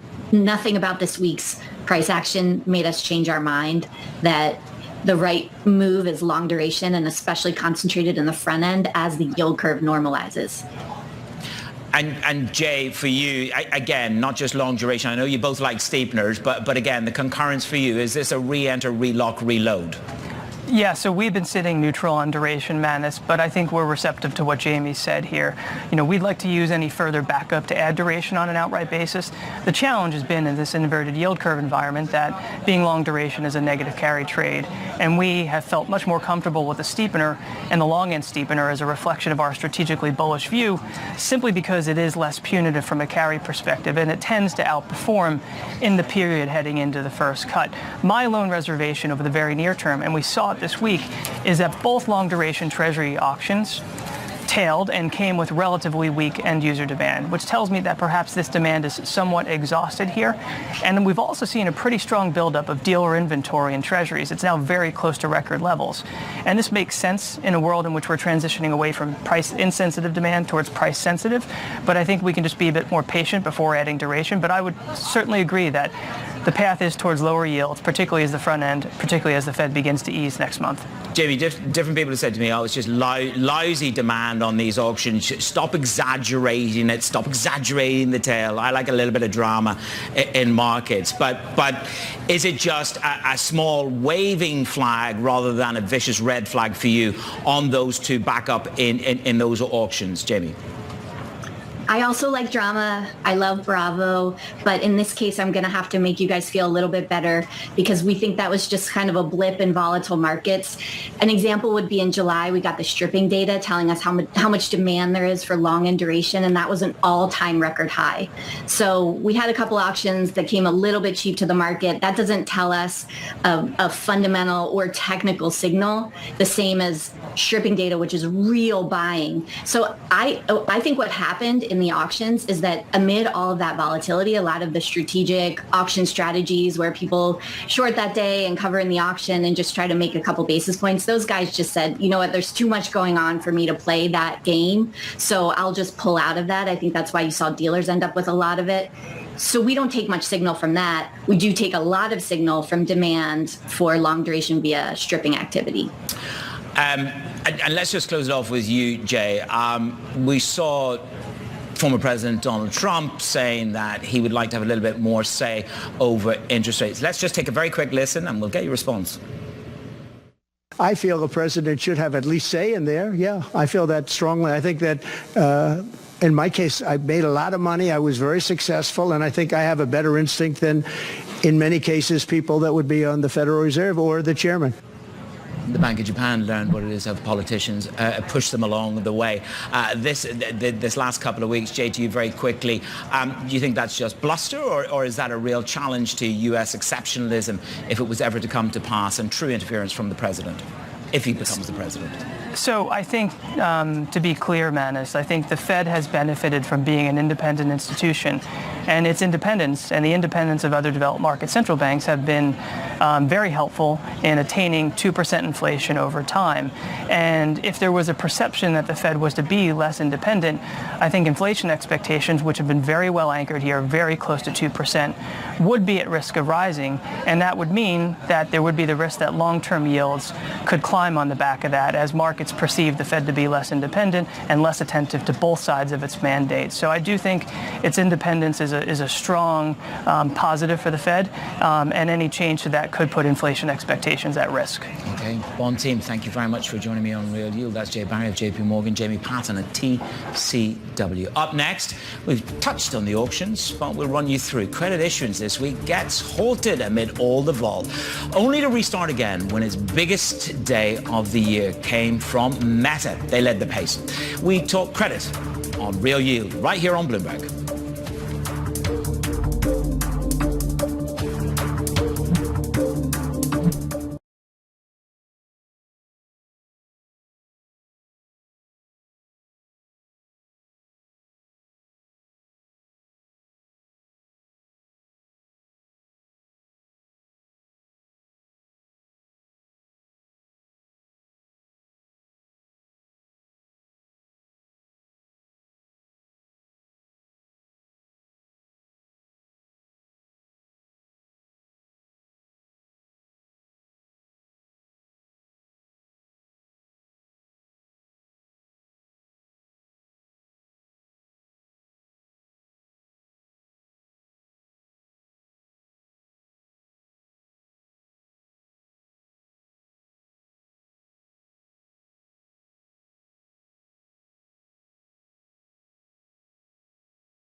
I'm Manus Crenny. This is Bloomberg Real Yield. Time now for your auction block. Where did the bond sales come from this week? Well, we were caught in the middle of a hugely volatile week. Treasuries had auctions of 3s, 10s and 30s. Of note was the 10-year sale, the lowest yield since July 2023. The 30-year auction, that tailed and spooked a few people. primary dealer. That was awarded at the highest level since last November. Over to the credit markets, global turbulence from early in the week that halted high-grade U.S. issuance, but by the middle of the week, it was the comeback kid with a vengeance. Meta led the way with $10.5 billion sale, helping to push the 2024 total over the $1 trillion mark. And that hit that level at the fastest pace since 2020. U.S. high-yield sales came in to almost complete halt this week until we saw a late week flurry, and that came as risk premium on junk-rated bonds spiked to the highest level since November. Ashok Bhatia over at Neuberger Berman, who sees opportunities in credit. This has created some opportunities in high-quality double Bs, in some of the longer duration triple Bs, where names are 25 to 50 wider. Now, I think, yield credit spreads are still pretty low in the grand scheme of things, but there's definitely a little bit more opportunity. And we do think that, if one of the big things that comes out of this is the Fed wants to get to its neutral rate faster, and this will all be an excuse for the Fed to do so, that should actually be a bit more supportive for credit and take out some of the tail risk. The road to neutral can be paved with good intentions. Joining me now to discuss the credit markets, Matt Mish, Head of Credit Strategy over at UBS, and Maureen O'Connor, Global Head of High-Grade Debt Syndicate at Wells Fargo. Thank you so much for both being with me. Maureen, let's start with you. I've described this week as being pernicious, and there really was a pernicious repricing of bonds, of risk. There was a reaction, and a visceral reaction in the spreads, high yield and IG. We popped, but we didn't blow. I would say we were disrupted, but nothing broke to me. How did it look to you? Yeah, well, I think what was clear to me from the price action and investment grade this week is that investors were ready and waiting for this correction. If you think about sentiment through the whole first half of the year, we were sitting at near 2-year tights in spreads. Valuations were ultra tight. No one really saw value. Really, the overarching sentiment was spreads were underpricing the risk in the overarching economy. We were waiting for this backup. Investors spoke in a very big way in the primary calendar. We shut down really for only one day on Monday and had a $54 billion week of supply. So we've come back quite quickly. Spreads have recovered, probably half, maybe 3/4 of the widening that we've seen. I'm not sure we're heading back to 2-year tights anytime soon, but we're definitely at a place where investors see a more advantageous entry point. So, Matt, we're at a moment of repricing really here, a moment of realization that perhaps the halcyon days of tight spreads needs to be reviewed. Yeah, certainly, this volatility shock, I think, certainly has woke up some investors, right? It's been a very range-bound market this year. I would say 3 things under the hood, though. The first is, credit has definitely outperformed other asset classes. So high-yield spreads widened from about 310 to 380.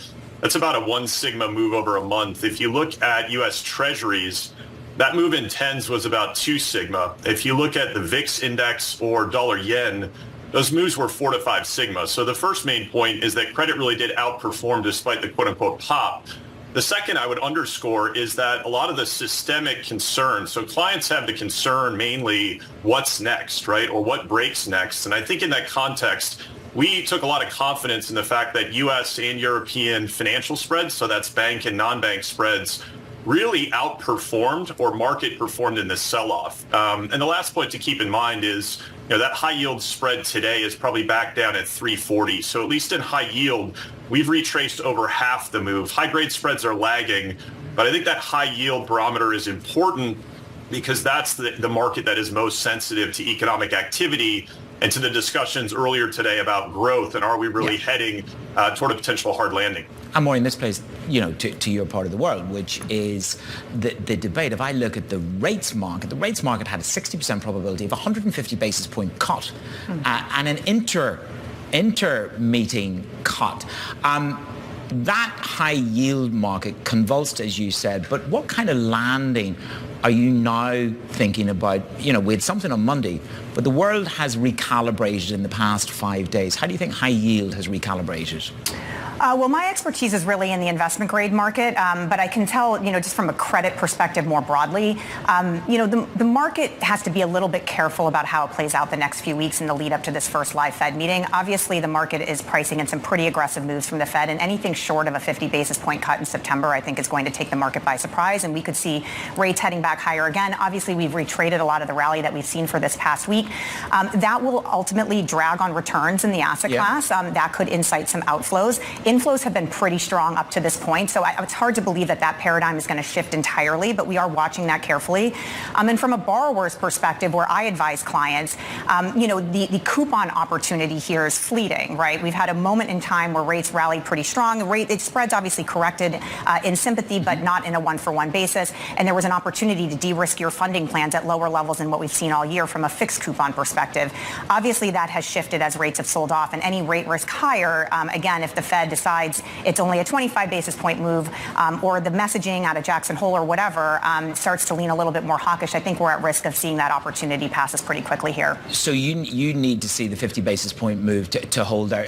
Talk to me, I ran through the issuance, obviously we had closure and then we'd reopen, but you say the demand was really, really pent up, and the oversubscription on some of these issues was strong. Just talk me through how that looked. Yeah, I mean, it was clear to me from the order book behavior this week that investors had been waiting for this, like I mentioned. We had oversubscription levels on Tuesday and Wednesday of this week that were near 6 to 7 times, where on average our market is more like 3 to 3.5 times. So a massive amount of interest plowing into our calendar. New issue concessions gapped ever so slightly wider on Tuesday as we were reopening the market, but we've come right back into sub 5 basis points. So think about that.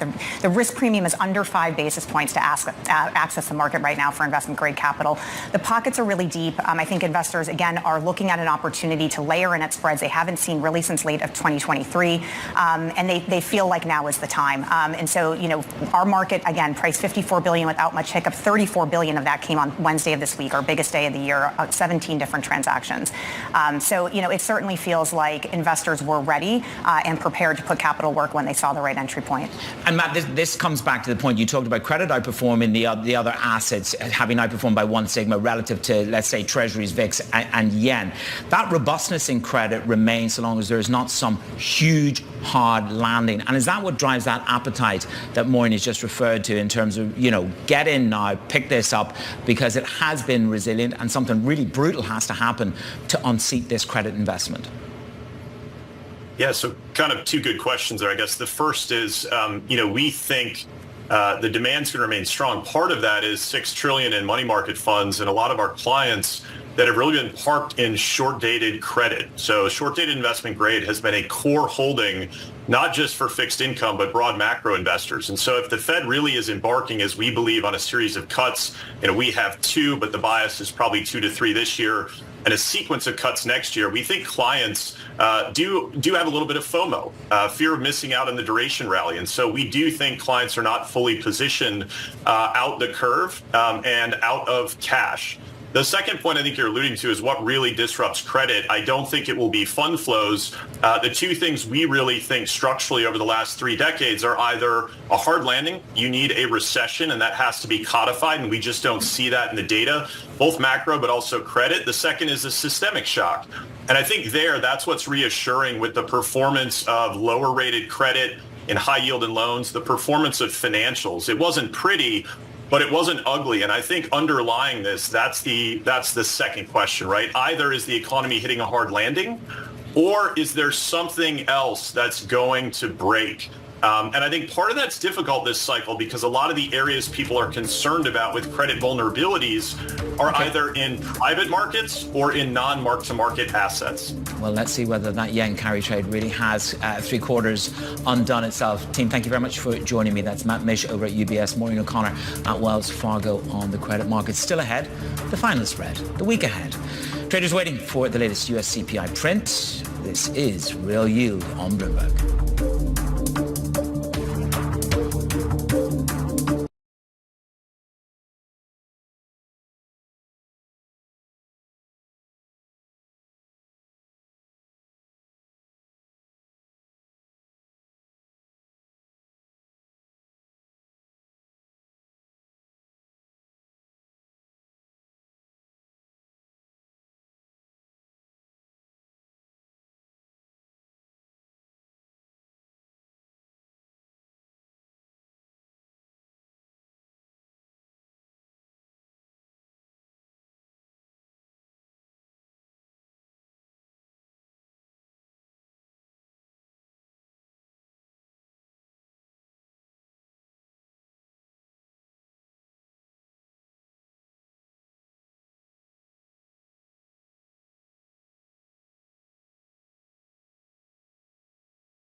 I'm Menace Crenny. This is real yield time for your final spread. This is what we got coming up on the week ahead. Monday, we're going to get the U.S. monthly budget statement. Tuesday, it is U.S. PPI prints, along with remarks from the Atlanta Fed President, Raphael Bostic.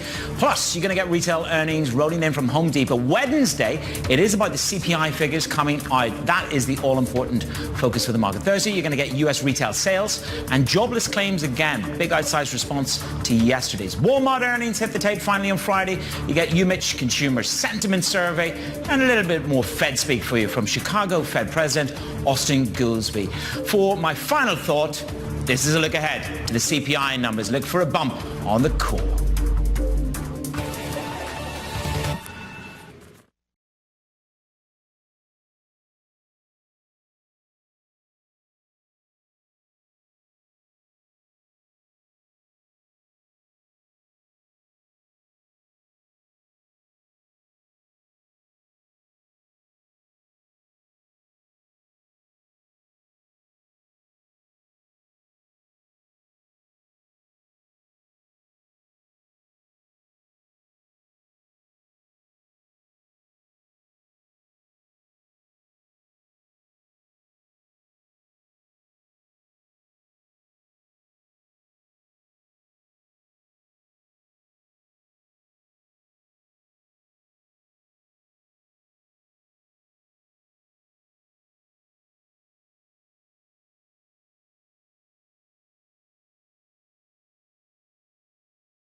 Very good afternoon. Welcome back to Bloomberg Markets. I'm Menace Crenny. A quick check on these markets. It's been 4 weeks of decline in the S&P 500. There's been a wholesale reappraisal of risk, hard landing, the response mechanism from the Federal Reserve. We're dipping into the red as we go into the close this Friday. And that's coming off one of the biggest rallies that you've seen since 2022. Bank of America say the data has yet to flip into hard landing zone. UBS say if you get rate cuts and a reasonable growth level, you've got 17% upside in the stocks. NASDAQ down by an eighth of 1%. Of course, this is deeper into correction territory relative to the S&P 500, which has bounced from that near drop of 8.5%. 10-year government bond yields, again, the narrative is here is what is the Fed speak going to be at Jackson Hole? You're going to get CPI next week. Bond yields at 393. You've had a 30-point range from this time last week down to 366, back up to 393 this morning. And this is all coagulating around whether you really believe the yen carry trade has been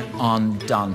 Just to put it in perspective for you, some of the moves in the S&P 500 really quite dramatic at one juncture across this market. There really was a hefty slide on these markets. This is what else we've got for you. You can see Expedia up by over 10%. They say better than expected second quarter results, but they did warn about a softening in travel demand going through this current quarter, and that could lead to lower expectations for the rest of the year. Roll it over, have a look at Cisco. This was breaking news in the past couple of hours. Stock down 1% now, recovering from its lows. We understand that they're set to lay off thousands of employees, according to a report. That's the second round of layoffs this year. As sales growth slows, Cisco announced 4,000 job cuts back in February. Just think about that in conjunction with your Intel announcement on job cuts there, and you begin to understand the size and the scale of the downsizing to come in tech, the resizing. Let me just use the word resizing.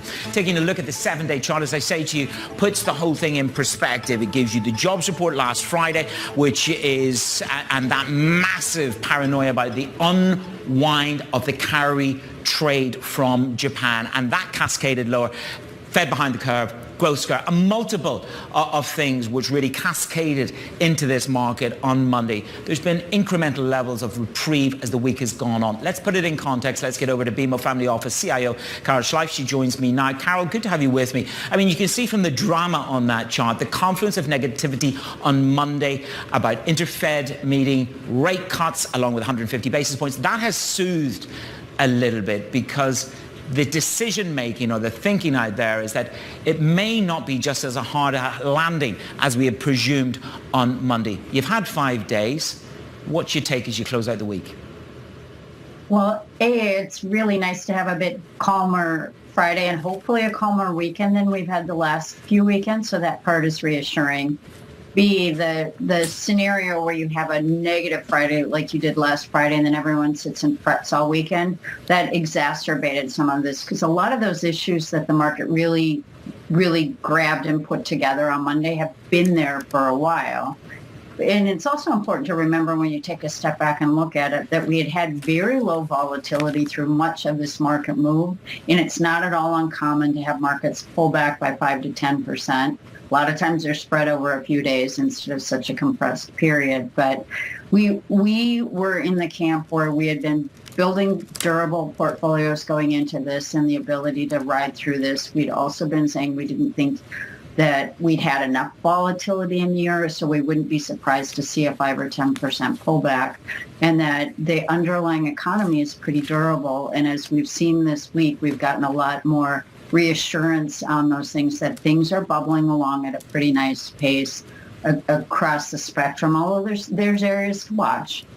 Yeah, I mean, I think we had that, never was there so much of a sigh of relief breathed over 1 week jobless claims as I saw yesterday, both in the bond market and in the equity market, which just shows you we're almost like living day to day. David Solomon over at Goldman Sachs said, look, this whole move may even be healthy. I look at the earnings. I was chatting to our earnings team this morning. Earnings in the second quarter were up 12%. So if it's not a hard landing, earnings are reasonable. I've just had JP Morgan with me on Real Yield talking about a back-to-back 50 basis point cut. If we get anywhere near 100 basis point cut in 2024 and solid earnings, what does that do to the equity market exposure for you? Well, I think it's important to remember whether or not you get the cut, the market's pricing in those cuts. When you look at where the 10-year has gone and you look at even mortgage rates coming down and you're seeing an uptick in home equity loan applications. So there's stuff in the economy moving whether or not the Fed moves 25 or 50 basis points in September or beyond that. You've got that piece of it. So I think what it does, though, is that you've got pretty sturdy underneath the economy in general. Mm-hmm. It's also been very nice as we've seen the earnings come in and you start parsing through individual companies. There is that attention to margins. So you're seeing top line growth, but you're also seeing bottom line beats. And those bottom line beats are because companies are going into this strong market. We've had them been very careful with what they're doing. As the week progressed, I think we moved off the base case of deep growth scare and a Fed so deeply behind the curve. And that debate is still there. And I think we'll have a volatile debate between probably now and Jackson Hole, and hopefully we'll get some clarity around Jackson Hole. Laurie Calvasina, along with Michael Hartnett, are both saying, look, the hard landing is not confirmed yet. Laurie was talking about holding this 200-day moving average, and if you move below that on the S&P 500, you're then into growth scare, and you're then in territory, Carol, which can see a much accelerated sell-off, maybe 14, 19% from the highs. Well, I think it's not unusual to, markets flirt around those 200-day moving averages. They don't necessarily hit precisely. Sometimes when you have the intensity that you had on Friday and Monday, you'll see things in an intense move, daily move like that, things go down a little bit. But it's really an aggregation of the data and an aggregation of what's out there. And we do not suspect that. We still think there's enough underneath this economy to be supportive. Consumers are fraying at the edges, but if we get rates coming down and the rates on those credit cards and hopefully some prices coming down as well, especially as we enter this back to school season, we continue to think that the aggregate of everything, whether or not you briefly touch through violating a 200-day moving average, a piece of it depends on where it settles. A piece of it depends on if it goes through and keeps going, but we don't suspect you'll see that. How important is fast money flow in this, Carol? And I ask you that because a lot of institutional money had actually already exited a lot of these big tech Mag 7 trades, and they were actually materially underweight that exposure. We were just catching up in retail, weren't we, in terms of July and the repricing? How important is it that perhaps they've revisited that and in theory bought that dip? Well, I think you do have the potential to either repurchase that dip or step back in. The reset that we had was actually pretty constructive and healthy for a continuation of markets. Also, if we did get a bulk of that carry trade unwound, a lot of that carry trade went not only to buying other currencies, but also to buying speculative things and participating more strongly in technology names. So as you started unwinding some of that, we just think the fundamentals of the market as well are in a healthier position now than they were a couple of weeks ago with how bifurcated trades have become. Okay, Carol, thank you very much. Let's see, do those technicals hold? And you say the nuance is important, whether it's on an intraday basis or a holding, but I think there's going to be a bit of all between now and Jackson Hole. Carol Schleif there of BMO Family Office, the CIO. As we've been saying, look, it's been a tumultuous few weeks for the equity traders and the ETF flows. Emily Grafeo joins me now with the flow show as we have it. Just finishing that conversation there, it's interesting, isn't it, in terms of those who are stoic and those who take opportunities. And you've been looking at some of the flow. And we've been seeing buying this week in terms of the inflows. Just quantify that for us. We've been seeing net buying. It's nothing crazy here. Yep. We're only at about $1 billion net inflows into equity ETFs this week. But you really didn't see that rush to the exits. One ETF that stood out to me was SOXL Soxl. This is an ETF that goes 3x leveraged in index of semiconductor stocks. And it had $1.6 billion of inflows. It was the second best equity ETF for flows all week. So I feel like that's a sign that that speculation is still alive in the market. Those people still want to bid up these names that did really well earlier in the year. That attitude hasn't gone away. Where you saw the outflows, it's kind of obvious. That rotation trade that we were talking about a few weeks ago, it's over now. We saw about $2.5 billion leave a small cap ETF. EM and Japan stocks saw outflows as well. And then a lot of trading in VIX ETFs. There was one ETF that goes 2 times the VIX, and obviously on Monday when we saw that big VIX spike, it was up 84%, and then it dropped 40%. But is this volatility, is this beginning to look expensive now? I mean, we've got a whole debate. There's a great story on the Bloomberg terminal at the moment. It's one of the most read. It's about whether the VIX actually made it up to that 65 level or not. But these kind of trades, are they becoming more expensive now? What does the flow tell us in terms of the appetite for protection? Well, we are seeing traders want more protection as the signs point to an economic slowdown. One example of that is Northwestern Mutual I spoke to their CIO earlier this week, and he had pointed out that they had bought longer duration bonds earlier in June, and it's actually paid off pretty well. They're up about 3% after buying about $2.7 billion of TLT, which is BlackRock's long bond ETF.